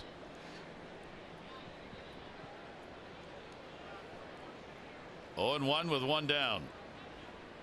Machado has struck out, flied to center field. 3 for 10 off Gibson now. A conspicuous toss to first base. Kim almost right in the bag. Kim has 1 stolen base, has tried it only 3 times. Here's the 0-1 delivery on the way, and another throw down, this time Centeno. Boy, Kim's got their attention for some reason. Yeah, I like that. Go ahead, keep taking the chances. Really, that is a goal of Bobby Dickerson and Wayne Kirby. You see how many times you can force the defense to throw behind you. Lead not extended. It's only a step over there. 1-1 delivery on the way. Grounded towards short. Gonna have to hustle this one. Dozier does. They get the double play. No runs on 1 hit, no errors, nobody left on base. Good pitching duel underway. We go to the bottom half. Orioles up by 1.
Field, just a 1-game set here in the 4th inning. The Orioles are threatening. A single by Davis, double by Trumbo, but Scope grounds to third base, and they gun him down at the plate. Here, Alvarez with the base hit to right field, and the youngster Max Kepler gunning down Trumbo from second base. But if not for J.J. Hardy, he has been red hot this July, coming through with the single to get the Orioles on the board, and that is it. Orioles with a 2-1 lead over the Twins in the bottom of the 5th. Geico, 15 minutes could save you 15% or more on car insurance. Visit geico.com for a free rate quote. And that looks good. Are those ribs? Is it ribs? Wow. We should go down and check. Well, they should come up here so we can check. Yeah, you're right. Look pretty good. Good ball game. 2-8-0. The Orioles won 4-0 for the Twins. Each team has left 4 on. Here's Buxton, number 9 hitter. A strikeout victim, his first time up. Top of the order, Nunez, and then Grossman to follow. Buxton with the strikeout added today, up to 76 Ks on the year and only 11 walks. He's had 1 home run. He's got 4 triples, 12 doubles. 0-2 delivery by Jimenez, and that will be taken down low. Well, again, we remind you, Jimenez has not been on since July 8. So the fact he's pitching this well with this much control, pretty impressive. It sure is. 1-2 pitch on the way. Did he go? They checked. Yes, he did. And the tag put on and a strikeout. Well, another good split finger, and there have been some questionable check calls down there with Las Diaz. Let's take a look at Buxton. Oh, he goes on this one. The nasty split, he wins. Leadoff batter, Nunez. He has struck out twice in the ball game.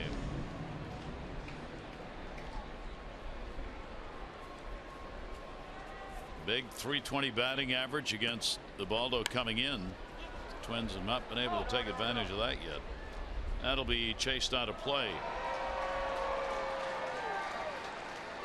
Nunez down 0-1 out of the Dominican Republic. Just turned 29 years old. infielder who's moved around, shortstop, third, even the outfield. A couple of chances at second base. But here he is ensconced at the shortstop position. 1 ball, 1 strike count.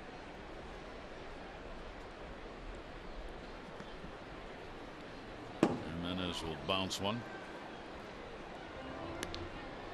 2-1. Toronto's off today. The Orioles there to play tomorrow for the first of 3. The Red Sox will play tonight. They have a game against the Angels coming up. 2-1 down to third and foul. Longest replay delay I think that I've seen this season. I don't know what the longest one is. It was 10 minutes last night in the Angels game. Mike Scioscia argued about a play at first base. The runner going down, was he in the lane or not? Ball hit him in the back and went down the line. 3 runs scored. They played the game under protest. Scioscia did not get a reversal even though they went back to New York to look at it. Wow. There never seems to be an answer about that runner going to first base, staying in the lane, and what constitutes runner interference. Ooh. Nasty heat at 90 up. Yeah, that exploding fastball trick. You start looking for off-speed pitches. Got to get the fastball up or anything up because he's starting to bury the split finger. Take a look at the Nissan pitch track. This fastball riding well up and out of the strike zone. But Nunez pulling the trigger. Angels lost that game, by the way. They also lost the protest. Major League Baseball's front office denied the protest today. Here is Grossman, the DH, a walk. He has singled, scored. Joe Mauer, RBI triple first inning. Adam Jones, a home run. Hardy, an RBI single. 3 are the 3 runs.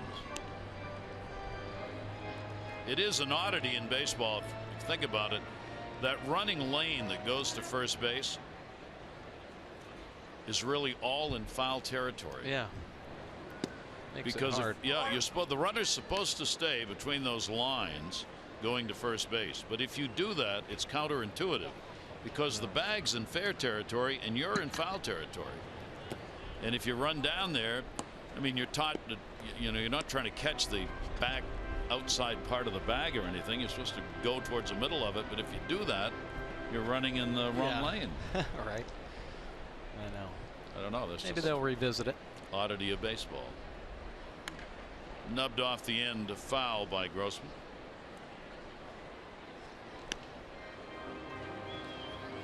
And then, as if that's not enough, it's not automatic interference if you run outside the baseline.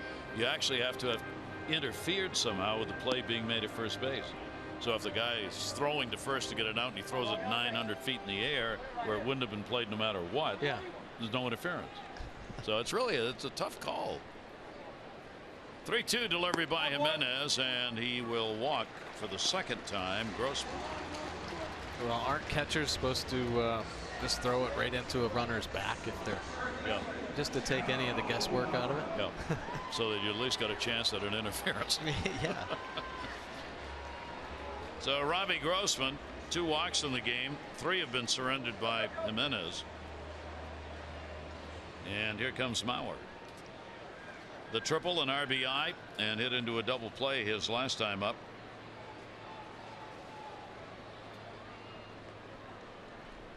Mauer will take it up high for a ball. The great veteran, who certainly has done a lot of damage over the years to the Orioles. .339 lifetime batting average against the Orioles with 7 career home runs. Of course, he has done that against a lot of teams. Runner goes, and it is fouled away. So Paul Molitor puts Grossman in motion with 2 down.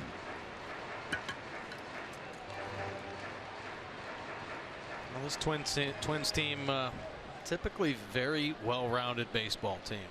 Typically, you're going to see really good defense. You're going to see them aggressive on the bases and executing bunts, hitting runs. Mauer over the top. Dug themselves quite a hole, this Twins team. But it's good to see them getting back to that more aggressive brand of baseball. looks like there's going to be a makeover in the front office of the team as the owner's decision to release Terry Ryan, their GM, a real shocker here, not only in Minnesota but around baseball. Terry, one of the most respected baseball people in the game. Despaigne in the bullpen. As we mentioned the other night, they've moved the assistant GM temporarily into the job. They've hired a search team. Runner goes, Mauer fouls it off. In fact, they've gone outside their organization and hired a headhunting organization to take a look for a new GM, which is rather unusual in baseball. Yeah. So everybody's kind of on pins and needles. Talking to a lot of people around here at the ballpark this morning, not Molly, but front office personnel, scouts. When somebody told me that right now around the ballpark, it's keep your head down, your mouth shut. Yeah. Really, as it should be. I think. 1-2. Mauer's got one in the gap again. Jones will get over though and cut it off. Grossman's going to go to third, and that's where he's got to stay. And Adam Jones, a great job to get over there and get that before it got by him, and Adam getting up slowly. That doesn't look good. No, you know, the ball checked up out there in the gap, and Adam had to put the brakes on. They had to tweak something. See, it kind of kicked back a little bit, so Adam's got to take a look here. Ball kicks back, so he's got to make an adjustment. Very heady veteran play there to get it back into second base, though. Mauer into the gap. Adam thinks he's going to cut it off with a backhand play, but actually has to make the forehand play. Kind of jars the lower half a little bit. So the Twins 2 on. The off-speed pitch away to Dozier. Adam's still hurting a little bit. Yeah, so full speed, and then all of a sudden has to jam on the brakes, and maybe the heels or Achilles, ankles, they take a little bit of a beating there.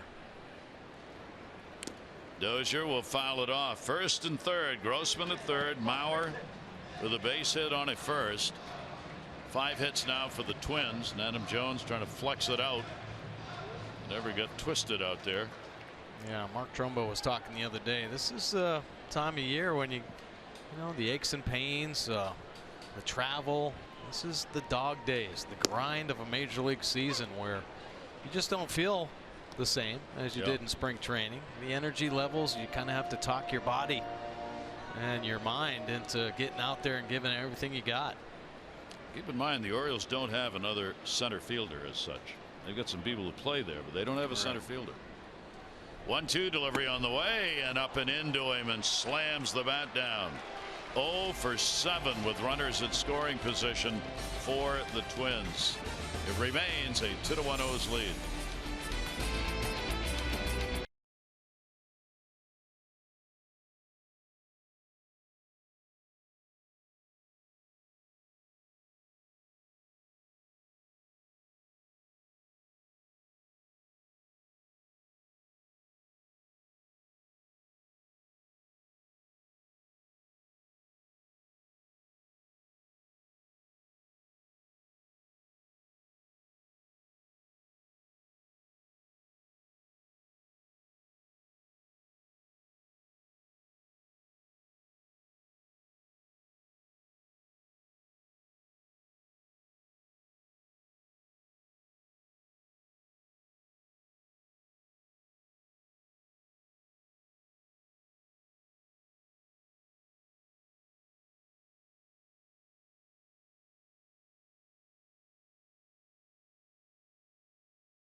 Diva cake. Why? Why do you go right there?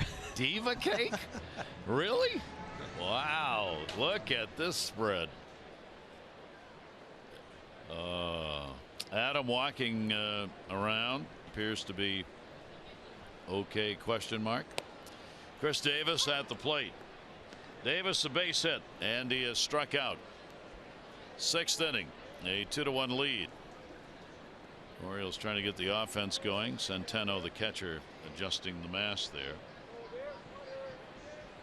Orioles, they've scored 5 runs or fewer 16 straight games. You can go all the way back to July 8. That is the longest streak for the Orioles of that kind since September of 2013, when they went 21 consecutive games with 5 runs or fewer. They've got 2 in this one. Yeah, they've been missing that big inning. They can put a couple crooked numbers up during a ball game.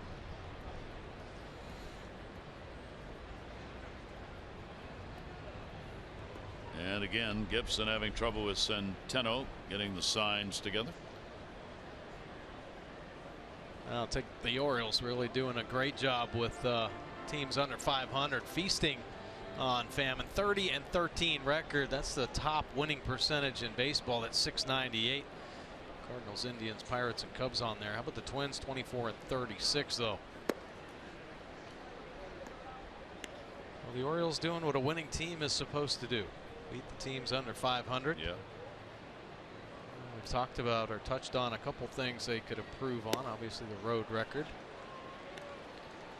21-26 on the road for the Orioles. Pretty big spread. 16 more wins at home than away. 2-2 delivery, and that'll go the other way. And Chris Davis has got another base hit. Boy, do the Orioles hope this is a sign of things to stay. He's got a couple of singles in the ball game. Well, a few lucky Masson followers won the opportunity to have lunch with Buck Showalter this week. Don't miss out on the next Masson giveaway. Follow Masson Orioles on Twitter. That's at Masson Orioles on Twitter. Well, I would think everybody in that Oriole dugout, especially Scott Coolbaugh, should have a smile on their face after that last base hit by Davis. Nice to see him pull the hands in, go the other way. Pitch will be taken by Trumbo. He delivered a double in the 4th and has grounded out. 9 hits for the Orioles off Kyle Gibson. He hasn't walked anybody. He has struck out 5. Gibson coming off the great start we talked about earlier against the Red Sox in the last outing. Had given up only a couple of hits. Even though he's given up 9 here, only 2 runs. And that will miss a little bit low, maybe inside. Gibson's 3-1 with a .303 earned run average over the last 5 starts. 29 strikeouts, 32 innings coming into this, and he's had 5 so far in this game. 2-0 delivery. Trumbo takes it again, just misses. 2 pitches, trying to catch the inside corner. We'll get bullpen action. Rogers will throw in the bullpen for the Twins. Espana has been up for the Orioles. Taylor Rogers now for Minnesota. 3-0 count. Davis off first. Trumbo takes it. It's right there. A nice little 3-0 breaking ball. How about that amount of respect for Mark Trumbo?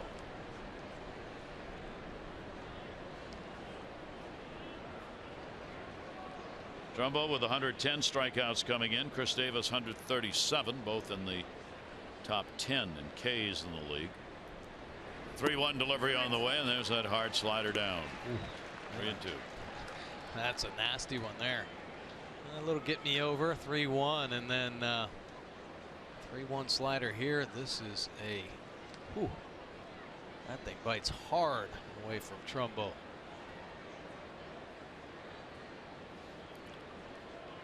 So the count 3-2. Davis at first, not going. Trumbo down to third. Fair ball. Stop, Escobar. There's one. The relay will not be in time. But what a play by Escobar again. His first start at third this year. And he saves an extra base hit.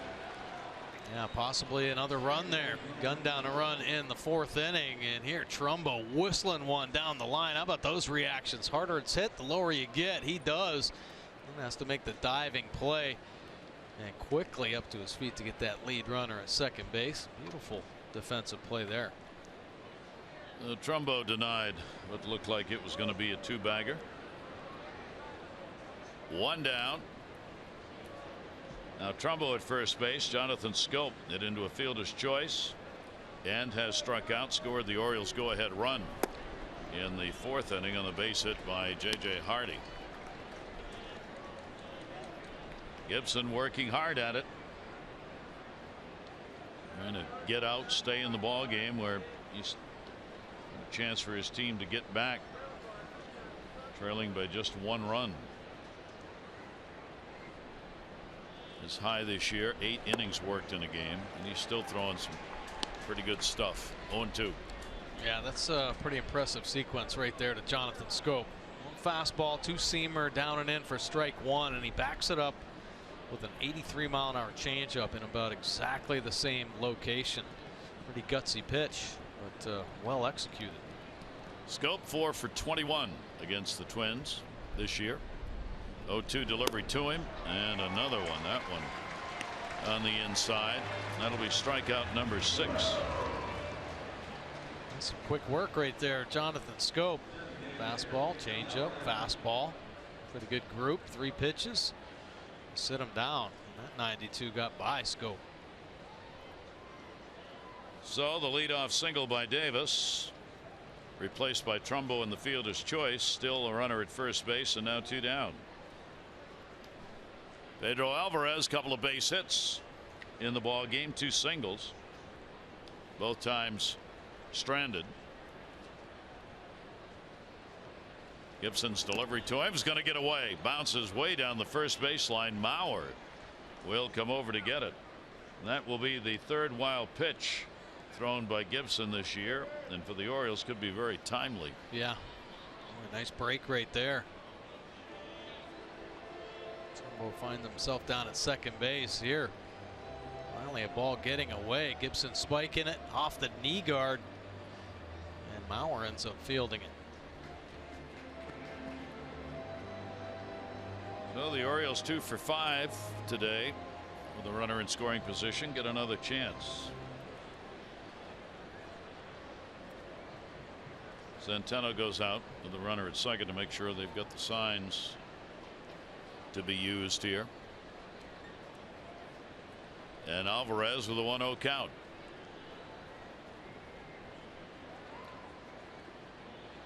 Pulled the runner close at second. Ground ball towards second. Dozier makes the play. No runs on 1 hit, no errors, and 1 left on base. Tight ball game, 2-1. Orioles up.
Impressive outing Good fastball, great split finger, exploding fastball trick there. Down a couple times. Splitty was nasty. Caleb Joseph getting the most out of a ball, though he possibly could.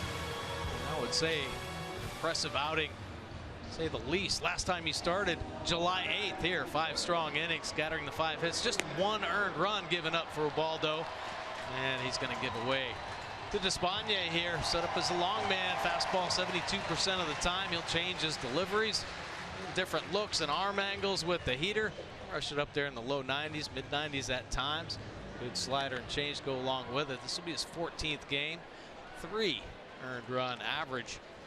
21 innings of work for Despaigne, holding opponents just that 253 overall batting average. Debuted with the Orioles middle of June on the 15th, and he's been exceptionally good of late. So Despaigne goes to work. Pitch will be taken up high. Here's Max Kepler. Kepler a walk, and he has grounded out. Despaigne worked against the Indians on the 22nd. A solid 3 2/3. 3 hits, a walk, 4 strikeouts, and a hit batter. Back overhead by Kepler, and a 1-ball, 1-strike count. So the Orioles bullpen again coming into play, trying to do what they have done all season. That's put up the big numbers. 1-1 pitch on the way, and worked that one inside. That foul ball got a piece of, I think, the home plate umpire that time, Toby Basner. That sure did. A little cutter here, cutting in under the hands, but skips over to the glove of Caleb Joseph, and it squares him up good. It's a pretty solid hit right between the eyes. Ooh. So I'm leaning on Caleb Joseph so he could stay up. 1-2 pitch on the way. Despaigne will be up high. Orioles bullpen second in ERA in the American League. They have just all season long gotten it done, moving a number of pitchers in and out of that bullpen. That one to right field, way back, turning around, way back, and goodbye home run. Max Kepler, finding that home runs for him are easier in the majors than they were in the minors. And this ball game is tied at 2-2. His 11th home run, 36th, 7th RBI. Pretty impressive pass right there. Not an easy pitch to hit, but he does it the right way. Caleb setting up in. Cutter in there off the plate, but watch his hands, how tight they get to the body. Oof! And it is a quick rotation. Gets the foot down, and that is lightning fast. Man, squares it up, and yeah, solo shot, tie game. So Despaigne comes on, and the first batter faced, he delivers the home run to. Ground ball down to first base. Rosario will be retired on the ground ball to Davis. 2-2 ball game. On Saturday, August 20, the first 25,000 fans 15 and over at the Astros game are going to get the Crush Davis bobblehead. Unique item with a slugger dressed as his superhero alter ego, along with a trusted sidekick Samson. That's going to be coming up August 20. Get your tickets at Orioles.com. That'll bring Escobar to the plate, and a swing and a miss. A double, and he has popped out. So on one pitch, the chance for Ubaldo Jimenez to be a winning pitcher is gone. 0-1 delivery. Despaigne off speed. That's going to fall in, I think, for a base hit in front of Kim. Escobar is 2 for 3 in the ball game, and with one away, potential go-ahead run is on for Minnesota.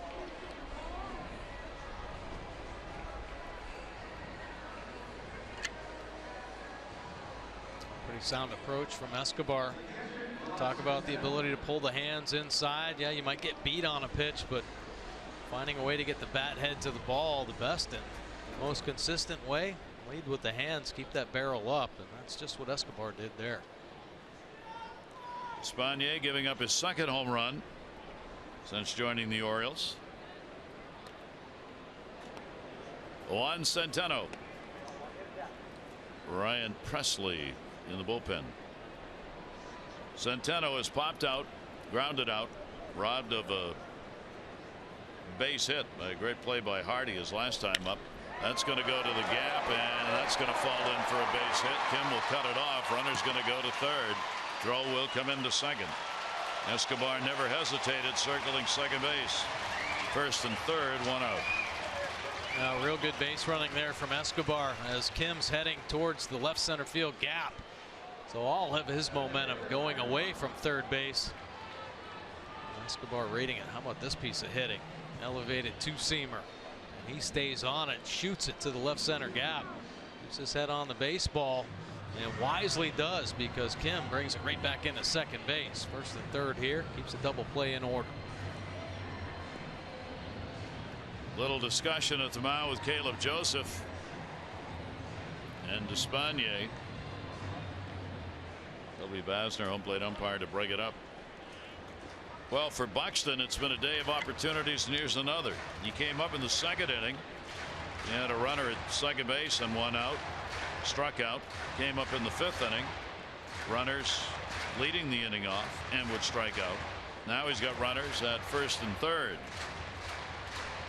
And Buck Showalter up and pacing a little bit as Despaigne in trouble here in the sixth inning.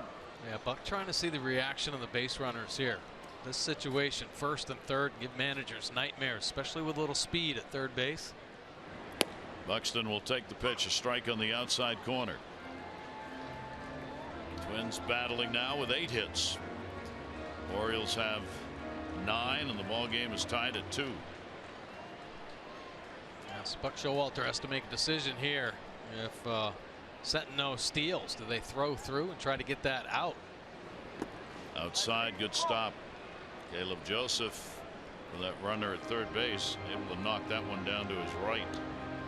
Yeah, good play. This has some extra bite on it, down and away. So Caleb not only reaches out to get that slider, he brings the body with him just in case. Buxton, just 22 years old, out of Baxley, Georgia. Another one of the young stars, showed bunt, throw to first. Safety squeeze, if indeed that's what it was, with Escobar not coming from third. Ooh, all kinds of things happening here. Take a look. The bunt. Davis is on the move in just in case it gets down. He's got to retreat back because Caleb comes out of the chute throwing.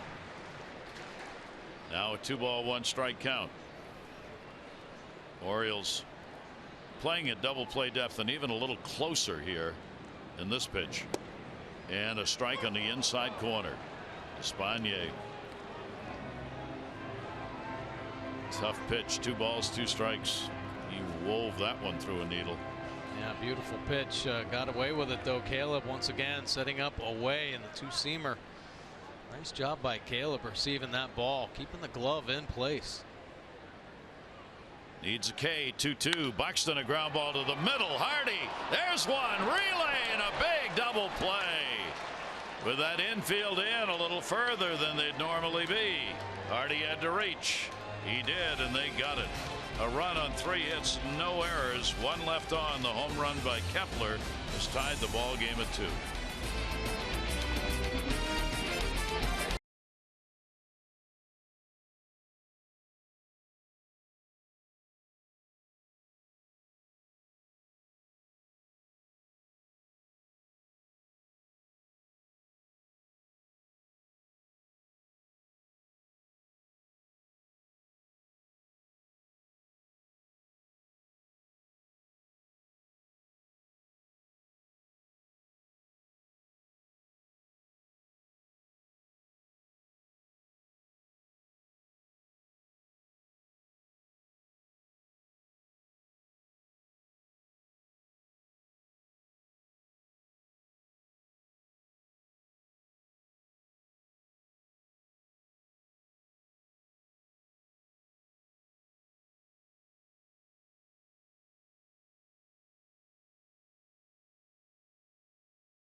7th, but a couple hits in the ball game. Beating out a little infield single. Gets on top of, but this a clutch base hit in the 4th inning. Driving in the only run, and the Orioles had plenty of opportunities, but defensively, JJ has been money. Buxton flies down the line. Easy double play there to end the last inning, but that beautiful over-the-shoulder running play. Gibson out of the ball game right now. Take a look at his line. Pretty nice, holding down this Orioles offense. 6 strong innings pitched, only 2 earned runs. Goes to that breaking ball more times than not. Now it's time for the Jiffy Lube pitching change, brought to you by Jiffy Lube, where participating stores now do brake services. Stop in and let Jiffy Lube inspect your brakes today. Ryan Pressly on the mound. Hardy at the plate, already 2 for 2 and an RBI. Ball game tied, 7th inning. Take a look at Pressly's numbers here. The fastball 54% of the time. And breaking ball 46, fastball slider combination. This will be his 50th appearance. 3.81 earned run average. Does have 4 wins. They delivered to JJ towards the hole. Long throw. Nunez on a hop. Nice play. Both ends. Joe Mauer stretching towards right field to get Hardy. Nunez going a long way for this one. Taking the deep angle. Finding himself out on the grass. Gets that back foot set up. A strong throw, but a little help on the back end from Mauer. Stretching to the baseball. Not too soon. Where's Pressly liking the defense? So 1 away in the 7th inning. Caleb Joseph 0 for 2. Pressly's 4th appearance against the Orioles this year. No runs, 2 hits in 4 innings. Worked in the previous 5 ball games. 2-9-0 for the Orioles. They've left 5. The Twins are 2-8-0. They have left 7. 0-1 count to Caleb. And the pitch will be taken inside. Twins are now 0 for 8 with runners in scoring position. The Orioles 2 for 6. Both starters non-decision.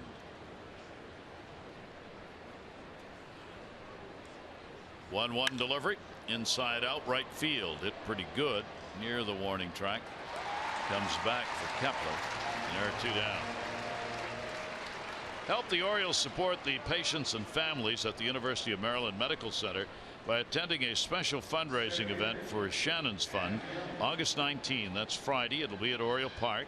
Ticket packages as low as $50 a game ticket, access to the pregame barbecue, Orioles gifts, a player visit, and more. Get information at Orioles.com/Shannon's Fund.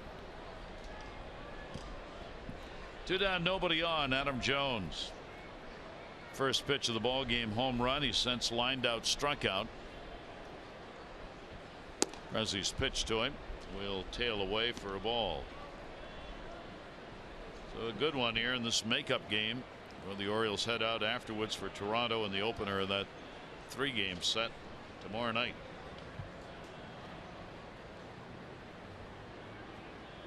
Pressly's delivery over the top, breaks down and away. Adams 0 for 4 off Ryan Pressly, the 28-year-old out of Dallas, Texas, originally picked up by the Boston Red Sox back in 2007. He was the 11th round pick by Boston. 1-1 delivery on the way, and that's outside.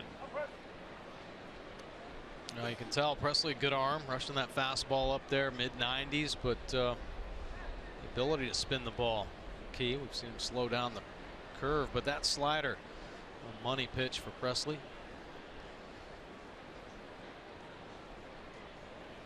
And that'll be hit hard, and a base hit right through the shift. Dozier, the second baseman, diving. Jones is going to go for 2. The throw, and he's in. Adam Jones. Clearly no impact on whatever happened in center when he tweaked something on a defensive play, as he gets a double out of what looked like it was going to be a single. Good hustle. Pretty impressive base running. Nasty pitch as well. There's that slider down in the zone. Breaking balls on the plate. Adam Jones hammers. And here Rosario getting pulled into that left center gap. And Adam Jones hustling on in. Tight turn at first base, and look at this slide. Going to the inside part of the bag, and hold on, Adam. Yeah. That's what you read. You read the outfielders. Does their momentum go away from the base? Adam recognizing that in a hurry. Of course, as an outfielder, aware of what happens out there in the field. He sensed that double coming. Big chance for the Orioles. 2 down. Here's Kim. Kim has had a base hit. He has struck out and grounded out. Now a chance for an RBI. 2 away, 7th inning. Ball game tied at 2. Adam Jones' double is the 10th hit in the ball game for the Orioles. And Kim will take it down low, scooped away by Centeno. And the count goes 2-0 on Kim. Adam hanging onto that bag when he slid in like it was a life preserver in the tide. Got both arms wrapped around it. And good to see that that little tweak in center on that defensive play was obviously not bothering him. That is there for a strike. 2-1. Yeah, Adam plays about as hard as anybody in the game, and his body takes a beating. He started this season a little banged up. As he started to heal, boy, did that bat start coming around. Kim hitting .308 with runners in scoring position for the Orioles as the O's try and get the lead back. O's have not trailed. 1-0 top of the first. Twins tied it in the bottom. 4th inning run 2-1, and the 6th inning run by the Twins to tie it up. With 2 down, Adam getting a real good secondary lead as they are not trying to hold him. 2-2 in the dirt. Stop. Jones could see it. Stays at second. Pretty good block. Boy, he kept that one right in front of him. Tough curve. Adam getting out there. Good secondary lead. So kind of anticipating the ball in the dirt. Look at how far this one goes away. Right in front of him. Actually pushing it towards third base as well. Adam Jones wisely heading back to second. Centeno out of Puerto Rico. Picked up as a free agent. Was with Milwaukee last year. Mostly played AAA. 3 ball, 2 strike count. Brian Presley in relief. 3-2 delivery to him. Check swing, and that's going to be ball 4. So Kim is on. He draws the walk. That is the first walk the Orioles have picked up in the ball game. Our PNC minor league report. PNC for the achiever in you. Well, how about a combined shutout? Joe Gunkel, 7 strong innings, scattering the 5 hits and 3 punch outs. And then Beato comes in for an inning, and Stoffel gets the save. The inning pitched. Yeah, nice shutout for the Norfolk Tides. Almazar scores on the win single. Manny Machado first and second, 2 away. Manny 0 for 3. Double play ground ball, struck out, flied out. Manny 303 with runners in scoring position this year. Big at bat, and the pitch will be taken inside from Presley. Manny is 1 for 4 off Ryan Presley.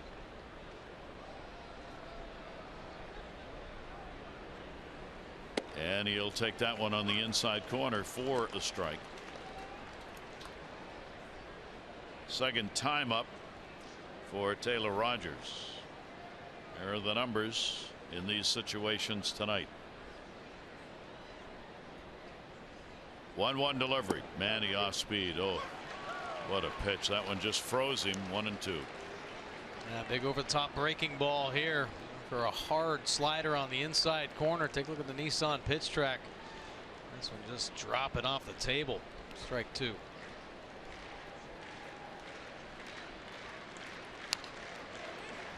Fouls it off to keep the at bat alive. From Toronto tomorrow night. If you'll join us, big series. Brad Brock in the bullpen for the Orioles. 6:30 O's extra tomorrow. 7 o'clock on Masson, the ball game. Gosman against Estrada. 1-2 delivery, and up and gets him. And Manny Wanted to slam the helmet down, but thinks better of it. The Orioles, no runs, 1 hit, no errors. They leave 2. 7th inning stretch time, a makeup game, and it is a good one. 2-2.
Ready to go, bottom half of the 7th inning.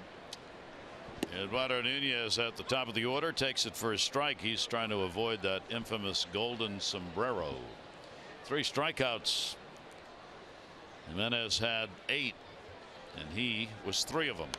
That ball will be fouled off the other way. Despaigne on in relief. 2nd inning. Kepler got the home run off him in the 6th to tie the ball game up. RBI triple Bauer in the 1st. The Orioles, a leadoff homer. First pitch of the game, Adam Jones. RBI single, Hardy in the 4th inning. Otherwise, the pitchers have pretty much had control here in this one. Well, they really have, and both defenses stepping up in this ball game. A couple opportunities. The Orioles gunned down at the plate. There's Hardy making some fine defensive plays. Protected on that one and was able to fight it off. So Nunez will keep the at-bat alive. 239 lifetime hitter against the Orioles. Games played here and in New York. Despaigne, the delivery to him is going to miss outside. So we are at that point in the ball game where the 1 run can make the difference and maybe the outcome in this game. We'll see how both of these teams play it late innings. 2-2. Nunez leaning, and a 3-ball 2-strike count. Twins lead off batter with Grossman the DH, and then Mauer to follow. Well, the Orioles have done some pretty impressive things late in ball games. Of course, home runs scored. Nunez goes towards right. Jones coming over, line drive, and he's got it. 1 down. Orioles baseball on MASN, brought to you by PNC Bank, for the achiever in you. And by American Standard Heating and Air. For the best in home comfort, choose the brand voted #1. American Standard Heating and Air right now gets special financing. Find your dealer at MidAtlanticComfort.com. Beautiful night here in Minneapolis. Sunset time. Gorgeous colors. DH Grossman, and he'll take the pitch off speed for a strike. 2 walks in the game, a single and a run scored. Well, Grossman's done his job in the #2 spot as the designated hitter. Spagne's delivery will miss away.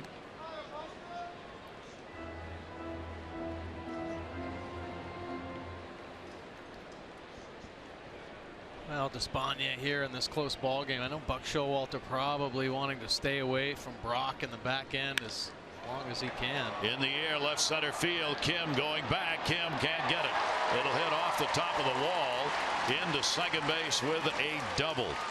Grossman 4 times up, 4 times on, and 2 for 2. Continues to do some damage against the Orioles. How about chopping down on this fastball on the outer third? Beat Kim. Kim, pretty good line on this ball as well, but just got beat deep. 377 left center field gap, and Grossman out in scoring position. So now Mauer will come to the plate. They're going to intentionally walk Mauer. So with one away, they'll create the opportunity for the ground ball double play with the intentional pass to Mauer. Mauer's delivered a triple and a single in this ball game and an RBI. This will be the 9th intentional pass Joe Mauer has received this year. And it certainly can understand it. 1, it's Mauer, and 2, you got Dozier behind him. Now Dozier's had a double, but he has struggled striking out, popping out, and against the Orioles this year has only 3 hits. So good ball game underway here and yet to be decided. And great to have you with us here in this makeup game. Jimenez did himself okay as a starter again today. Oh yeah, I think he did a great job. I really do. I don't think Buck Showalter could have expected anything more out of Ubaldo. Not pitching since July 8th and giving him 5 strong innings and obviously holding them down to just the 1 run. I mean, pretty impressive stuff from Ubaldo. And Caleb Joseph did another good job behind the plate. And once again, the Orioles offense, just some inconsistencies. Inability to put that big crooked number inning up. It's been a tough month, as we noted, for the Orioles, and it's just the other way. The Orioles are holding down a Minnesota team that is 3rd in the majors in runs for July. They've scored 127 runs in the month of July, 3rd most in the majors. 2 on Dozier. He'll take the pitch outside. You're challenging a veteran here with the intentional pass to Mauer in front of him. Chaz Rowe in the bullpen. Dozier's got a 6-game hit streak continued with the double. There's Abad. The Orioles have interest in that left-hander. 2-0 count with 1 down. And that's going to be outside. Not what was in mind with the intentional pass to Mauer. Kepler, the youngster, is already had a home run in the ball game, is on deck.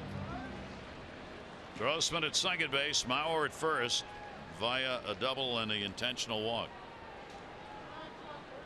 3-0 delivery, and he'll take it for a strike.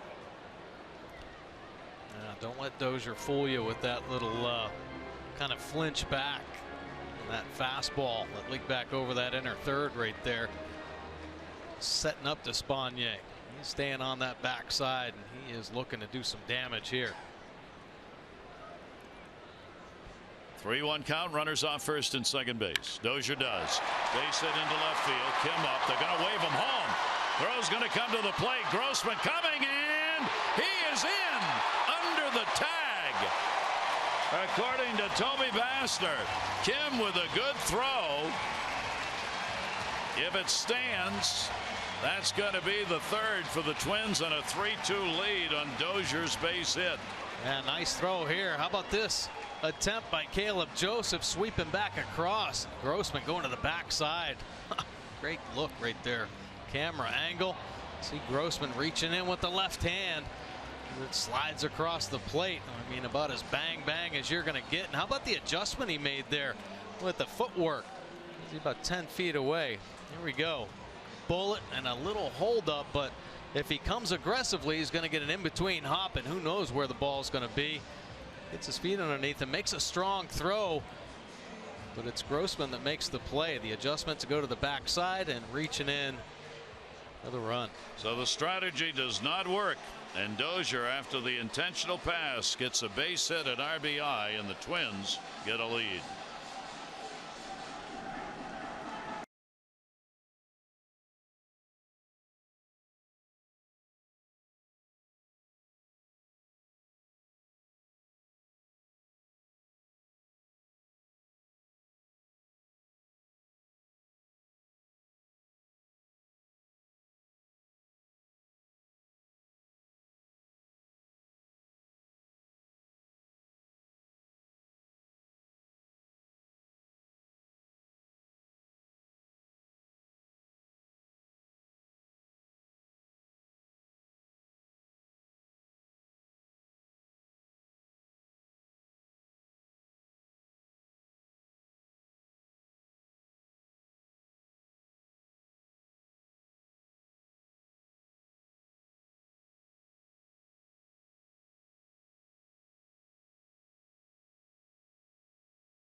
Ball game. Take a look at his pitch arsenal. A fastball will use 50% of the time. Good heater.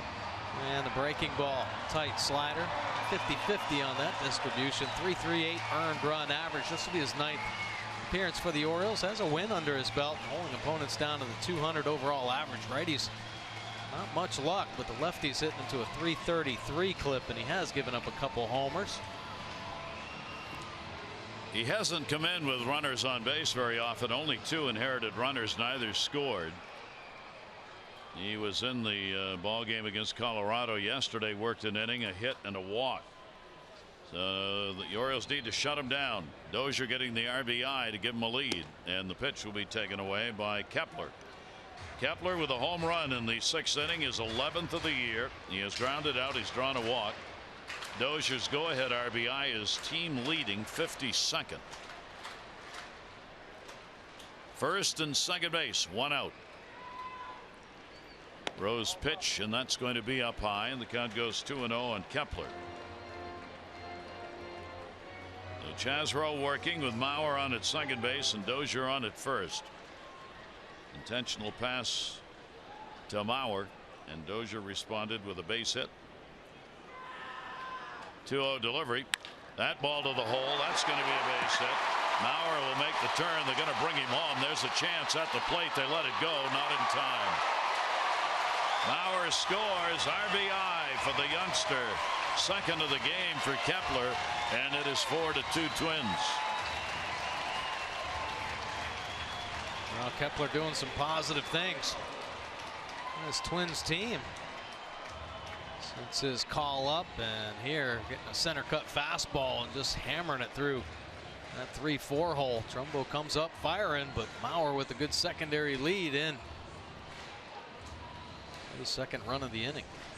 So Kepler has a 2 RBI ball game, and with the throw to the plate, Dozier's able to go from first to third base. Kepler now has 38 RBIs. First and third, still only 1 out. Eddie Rosario 0 for 3, couple of strikeouts and a ground ball up for Rosario. Chaz Rose delivery, and he's late on it. Strike 1. 11 hits now as the Twins go by the Orioles, not only in the runs 4-2, but the hits 11-10.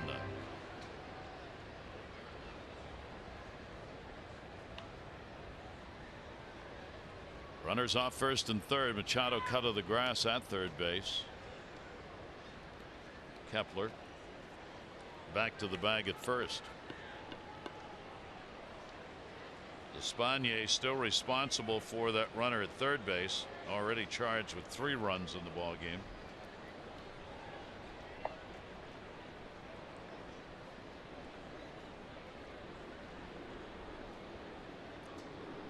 Here's the 0-1 delivery to him.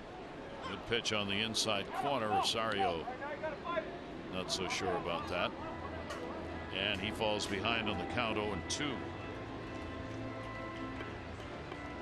Good fastball there. Oh, why he's shaking his head all over the plate, unless he was just kind of thinking about another pitch.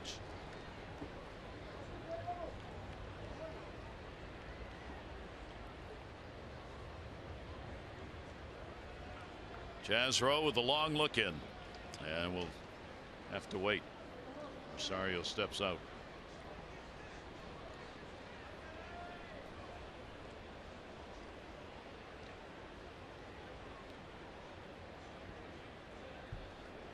Ready with the 0-2, and jammed him. Rosario's really hanging over the plate.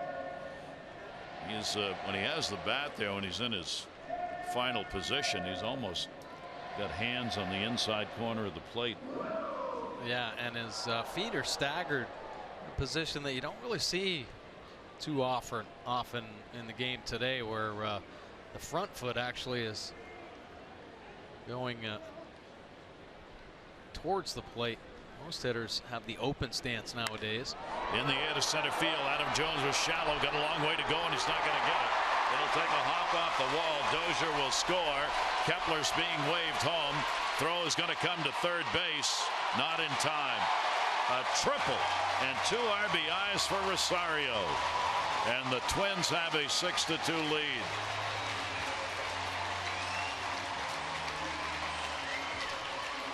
Well, the Twins offense staying hot here in July. Rosario, huge triple here. It's on a breaking ball. 2-strike breaking ball hanging up over the plate. And Adam Jones, we've seen his number a couple times here in this ball game. They've whistled some deep off the wall. Rosario picking up 2 stakes there, making it 6-2. 19 RBIs for Rosario in his 2nd triple of the year. So Despaigne will be charged with 4 runs on 5 hits in an inning and a third. We're waiting here. I don't know where Buck Showalter is. They're looking over into the dugout, whether he had some kind of a challenge. I don't know what it would be on maybe the play at third, but yeah, it was pretty close play over there.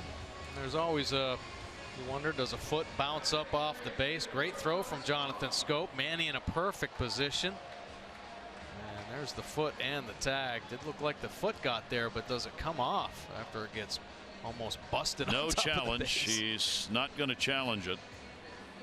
So Rosario gets the triple. Dave Wallace comes out to talk to Rowe. Now there's a play where a rule change may have resulted in a different call, Mike. The strings of a glove no longer count as part of a tag this year. Yeah. And Manny has the strings hanging all off. over. That's right. Yeah, you see the strings kind of flopping down, and shoot, one of those little strings catching. You got to tag him with a glove, and you can't. And the leather hanging, the straps don't count. Well, close play, Rosario in. Sure was, and it's good to see though Manny in a great position right there. Schoop with the strong throw. Orioles sucking their infield back in. Escobar double single, 2 for 3. Runner at third. Escobar will foul it away. So the Twins continuing their offensive onslaught here in the month of July, trying to guarantee themselves the first winning month of the year. They've got 6 runs on 12 hits and a runner at third base, Rosario, with only 1 away. Eduardo Escobar, 27-year-old out of Venezuela, grounds it foul outside of first base.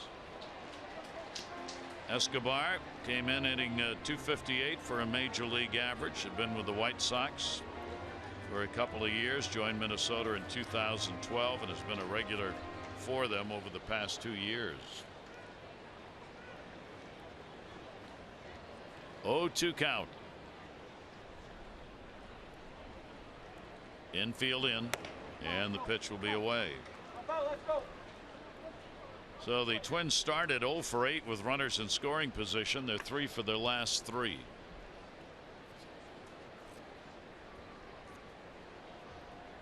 One and 2 on Escobar. Well, they haven't missed any mistakes, that's for sure. And there have been a couple this inning. Tags it. Foul. Man, even their foul balls are getting scorched right now.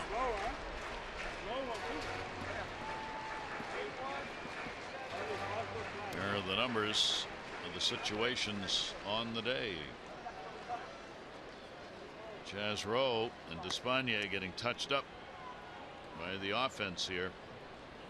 And that time he came way in and got him. Whoa, what a pitch. Yeah, nice hard slider there, 87 miles an hour. Very firm with great finish under the hands. How about this one? Caleb wanting it in there, and he sticks it in there. Beautiful pitch from Chaz Rowe. That's how you finish the slider. Juan Centeno. Vance Worley was tossing in the bullpen. He was the long man for today, and the pitch is taken for a strike. Centeno got called up May 6. He was hitting .245 at AAA. Backup catcher to Suzuki, and that'll be fouled away. Boy, Suzuki's having some kind of year. He's not in the ball game, obviously getting a rest. He's hitting .292 with 6 home runs there. Everyday catcher. And they're playing today with a couple of regulars who are getting a day off. But it hasn't mattered to their offense. Way inside, Caleb moving in to get it.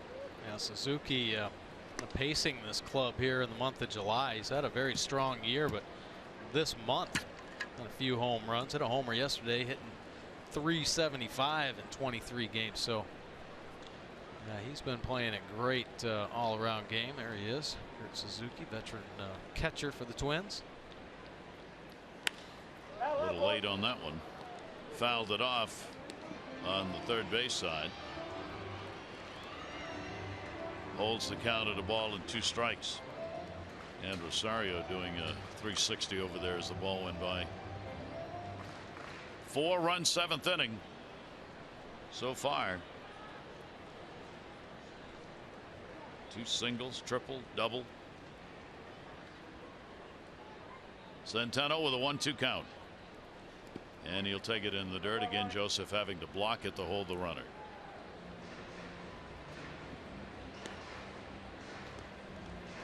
The Orioles going on this road trip with a long bullpen short bench. 13 pitchers being carried with the Toronto series coming up.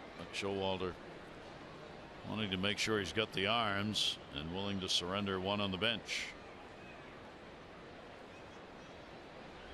2-2 delivery. That'll go to Jonathan Scope. Jonathan up, makes the play, and that will retire the side. But a big 7th inning.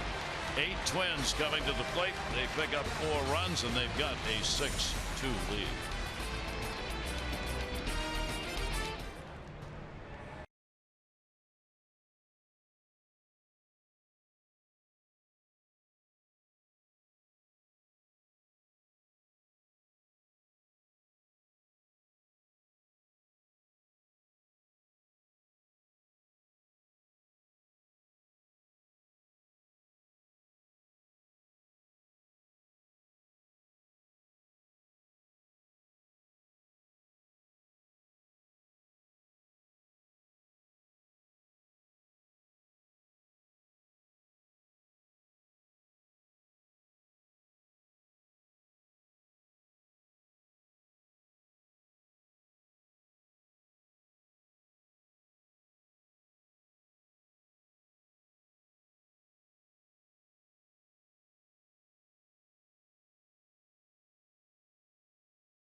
Marco Estrada tomorrow night.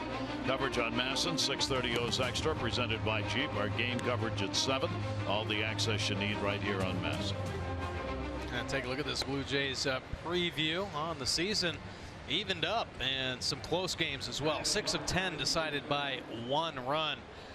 And these teams are about as even as you're going to see. Depends on which pitching staff gets hot in this 3-game setup in Toronto. Well, the Orioles need to pump the offense here as they are down now 4-6-2. And Fernando Abado coming out of Twins bullpen. Lefty used that fastball 57% of the time. Low 90s with the heater. Breaking ball has a curve, and the change. Times he'll flip an eephus up there. 57 to 81 miles an hour. That changed. 37 games this year. Has a win under his belt. 261 earned run average, holding opponents down to 216 overall. Righties just 242, but the lefties just 178. Out of La Romana in the Dominican Republic, 30-year-old veteran Fernando Abad. And the pitch will be taken for a strike. Davis. 2 singles in the ball game, and he is struck out. You look back at the 4th inning when the Orioles had a chance. Chris had a leadoff single, would get thrown out at the plate on a play by Escobar at third. Trumbo would get a double. He'd be thrown out by Kepler, the right fielder, at the plate on 2 very good plays. 2 plays that had to be perfect to get the outs, and they were. But that was a big inning. The Orioles ended up with a run on just 1 run on 4 hits and 2 of the 3 outs recorded at the plate. Abad, ground ball into that shift, knocked down. Dozier with an outfield throw. Man, interesting play right there. Now Dozier came up as a shortstop. Might have been a little too demanding for him over on the left side of the infield, but as a second baseman, he is money. Beautiful athletic play right there. Diving play, bounces up, and looked like he was a little off balance, but the touch to get Davis for the first out. Bring up Mark Trumbo. Went away in the 8th inning. Trumbo a $194 off the lefties.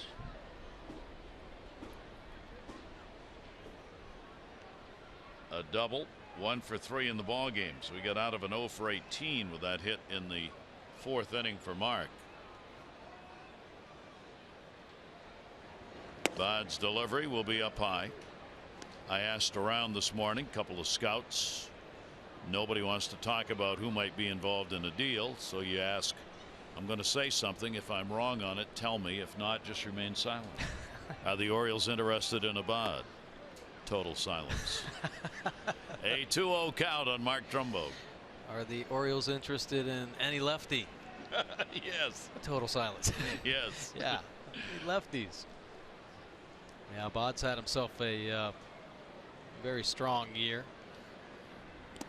Ooh, that's a breaking ball at 75.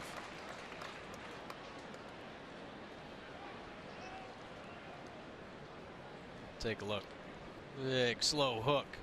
Slows him down, speeds him up, and slow him down even more than that. That's the old school Ephus pitch in his back pocket. That'll go to short. Nunez, Mauer, and he was on the bag. How about that? Mauer doing the layout on that one, and no argument down there at first. Kept the toe there, or at least the toenail. Yeah, not an easy play for a first baseman. Nunez just kind of casually flipping this one over, and yeah, yanks it.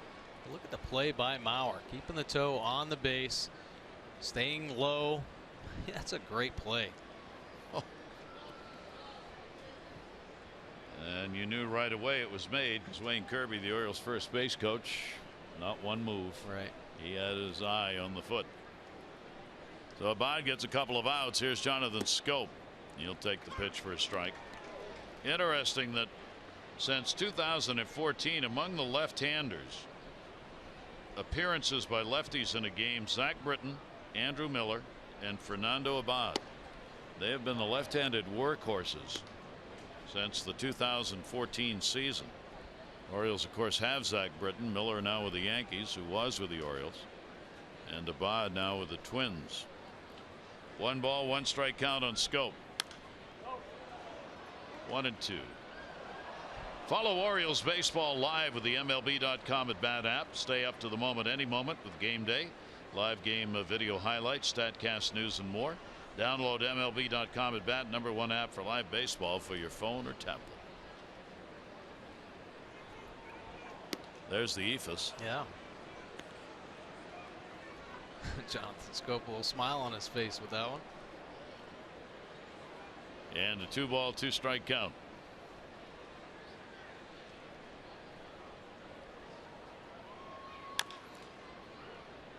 Came back at 92. Now that's a differential. Yeah, it sure is. And hitters better be prepared for that. You see his numbers in his career. Impressive earned run average, 294 games. Just a couple years ago, he was an integral part of that Oakland bullpen. A couple seasons. That'll be popped up first base. Mauer. And Joe's got it. So Abad comes on, and as a 1-2-3 inning, we go to the bottom of the 8th. Twins on top 6-2.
Had his 8th straight game with a home run, tying a major league record held by Dale Long, who set it in '56, and Don Mattingly, who tied it in '87.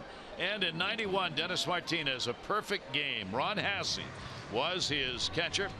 He was pitching for the Expos at the time, and he got it against the Dodgers. And Hassey had been the backup in the other perfect game from the Indian hurler Len Barker, who beat the Blue Jays 3-0 in a perfect game in 1981. A couple of things on this date. Chaz Roe stays on for the Orioles. Pitch will be taken inside. Bottom half of the 8th inning. 6-12-0 the Twins, 2-10-0 for the Orioles. Byron Buxton, breaking ball, set into a double play, and 2 strikeouts against the Orioles this year. A couple of hits in 13 at bats. 1-1 by Rowe. Inside out pop up, first base, second base. Scope. This copyrighted telecast presented by authority of the Orioles may not be reproduced or retransmitted in any form, and the accounts and descriptions of this game may not be disseminated without the express written consent of the Orioles. Gary Thorne and Mike Borda, great to have you with us. Kinsler warming up in the bullpen as Brandon Kinsler. Looks like he'll get a chance to come on as they spread out the relief duties. That one is going to be bounced.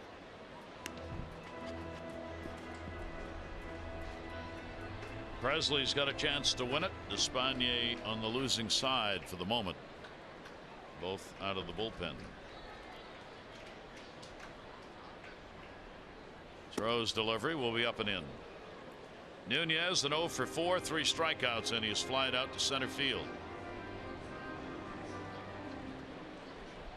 The Orioles came into this game in the first 5 against the Twins. They'd outscored them 25-11. Twins have outscored them 6-2 in this one. Went for the outside corner, missed it. Yeah, you see that throughout the course of a season, how teams change, whether it be personnel or like this Twins offense, very slow for about 2 months to start the season, but different team right now. Swinging the bats well, putting runs on the board. It's going to be the 4th walk picked up by the Twins today. Visit MASTONsports.com. Care First. Vote for tonight's Care First Fearless Player of the Game. Live fearless with the name trusted for over 75 years. Care First Blue Cross Blue Shield. Adam Jones a home run in the ball game tonight. Hardy's had a 2-hit ball game, RBI single, but the Orioles have been held down. Now Gibson the starter, 2 runs, 9 hits over 6. Presley an inning, 1 hit, 1 strikeout, 1 walk. Abad retired all 3 batters faced so far. Officially he's still in the game. Runner goes, big jump, throw down. Even a perfect throw wouldn't have had that one. And Nunez has got a stolen base as Chaz Roe did not look over, and when he didn't, Nunez took off. Yeah, leading the American League. That's his 27th stolen base. And it is a part of the game that you don't see as much anymore.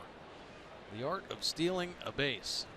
And it was all about stealing. No look in or anything. Head down and go. Jose Altuve with 25 is second. Pitch framed, no call. Robbie Grossman. Here are your SB leaders. Yeah, Nunez on top. Altuve, who you just mentioned. Davis, Ellsbury, and Trout. Grossman's had a big day. Double, single, 2 walks. Down to first, handled nicely by Davis. Over to third base goes Nunez, and there are 2 away.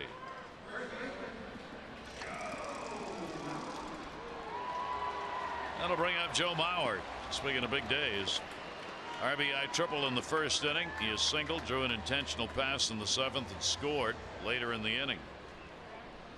So Mauer has continued his career against the Orioles this year with 8 hits in 20 at bats, 1 home run and 3 RBIs this season in 6 games. And he will take the pitch for a strike.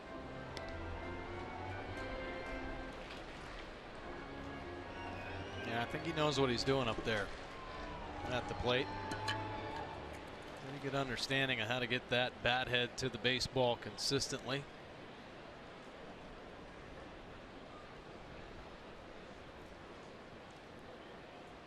Delivery, and we'll foul it off. Caught a piece of his leg, foot, ankle, somewhere down there in the foul ball. Yeah, I think he squared it up right off the pad he has down there on the front foot. Hit it pretty solid.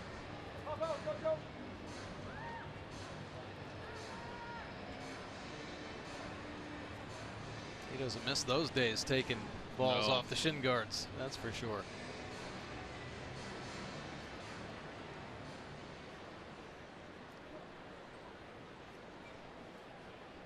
So he'll stand back in with a 2-strike count at third base. Nunez.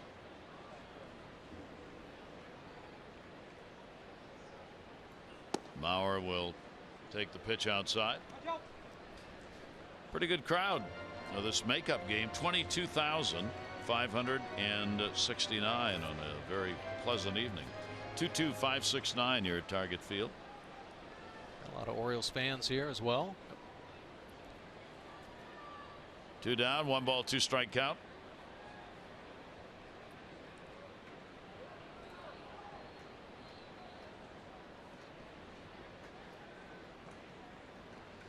Runner off third, and the 1-2 delivery. Mauer down to first. Another one foul.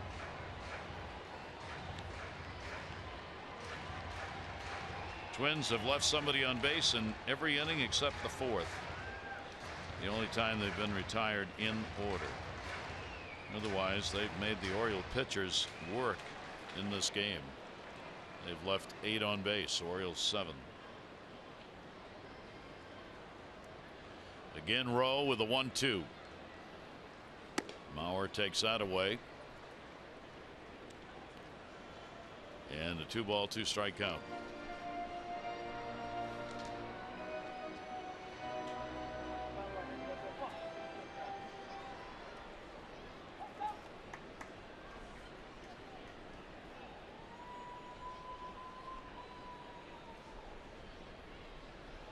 Two delivery, and a high heater gets him.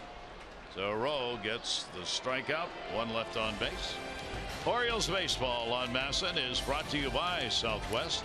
Transparency, low fares, nothing to hide.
A lot of interesting plays at the plate in this ball game. Orioles had opportunities in the 4th inning. Bang, bang play.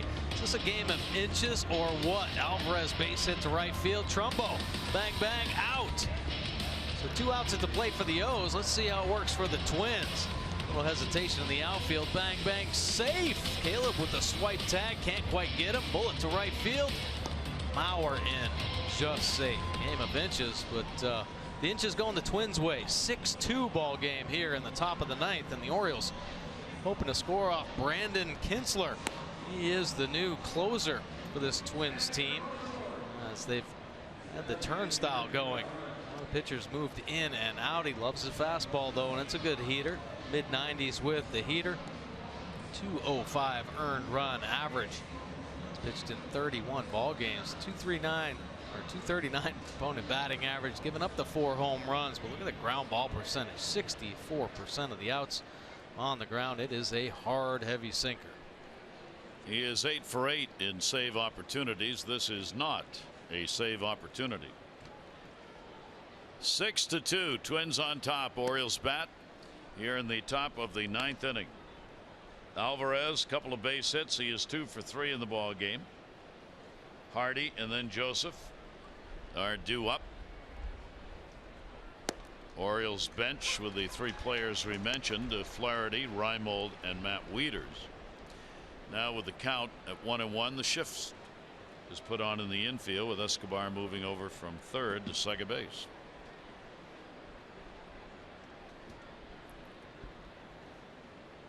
One delivery on the way. Kinsler to short. That one's going to get skipped through. Nunez had a chance at that one and didn't get it. And that's a 3-hit ball game for Alvarez and a leadoff single in the ninth inning. Boy, that ball is smoked right there. You don't know. Maybe Nunez thinking, no way he's going to come to the off field. Was he not ready? Yeah, he was ready. There's just some hair on this one. And he can't get the feet moving at all. It is all over him. Next thing you know, it's kicking into the outfield. Another bullet off the bat of the Bull, Alvarez. Alvarez with his 11th multi-hit game. That's the 6th 3-hit game he's had this year. Hardy's already had a couple of hits, 2 singles. Could easily have had a third his last time up. Robbed by Nunez at short and a long throw to first.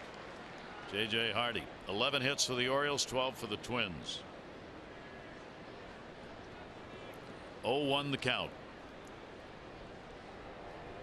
Caleb Joseph on deck, or Matt Wieters, and the pitch will be taken for a strike. Count goes to 0-2 on Hardy.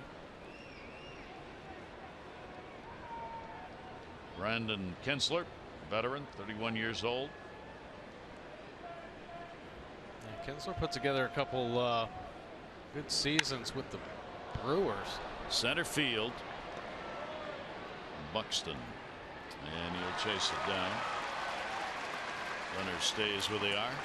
The Orioles with the upcoming schedule looking like this. Yeah, tough little stretch. 13 of the next 16 games on the road. They'll be taking on the Blue Jays for 3 games. Of course, the Blue Jays just behind the Orioles in the AL East. The Rangers still hanging on to that first place lead in the West. They'll have a 3-game set at home with them, and then they go back on the road, take on the White Sox, the Athletics, and the Giants. So not an easy schedule at all for the Orioles, and we talked about them to turn things around on the road. Pitch will be taken. Matt Wieters pinch hitting for Caleb Joseph. Caleb had an 0 for 3. Matt has been hitting the ball hard. This ball game stung. Pitches in 3 at bats. He's hitting .279 left-handed, .159 right. 8 of his 9 home runs have been hit from this side of the plate. He will be back, scheduled to start against Toronto, of course, tomorrow night. 9 home runs, 38 RBIs. Runner at first, pitch taken for a strike. 2-1 here in the ninth inning with 1 away. Matt not liking that call. Great pitcher's pitch, little sinker, 2-seamer, but questionable height on strike 1. There's the splits for Wieters. Lefty .279, 8 bombs, 33 stakes. Righty. And got one to drive right there. Couldn't catch up to it though. Fouled it off the top, right back into the screen.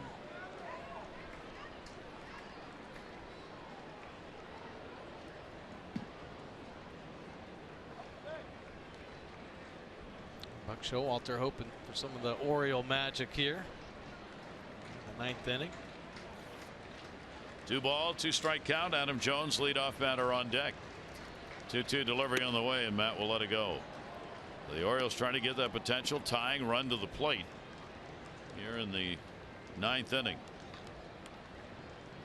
Now the Twins are trying to avoid being swept on the season by the Orioles, who have won the first 5.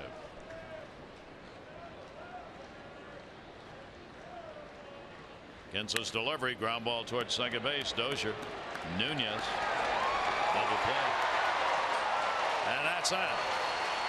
No runs on 1 hit, no errors, and nobody left on base as they end it with the double play. And the Twins come away with the victory in this makeup game. There's your final 6-2. Presley gets the win 5-5. Despaigne takes the loss. He is 0-2. The season series goes to the Orioles 5-1.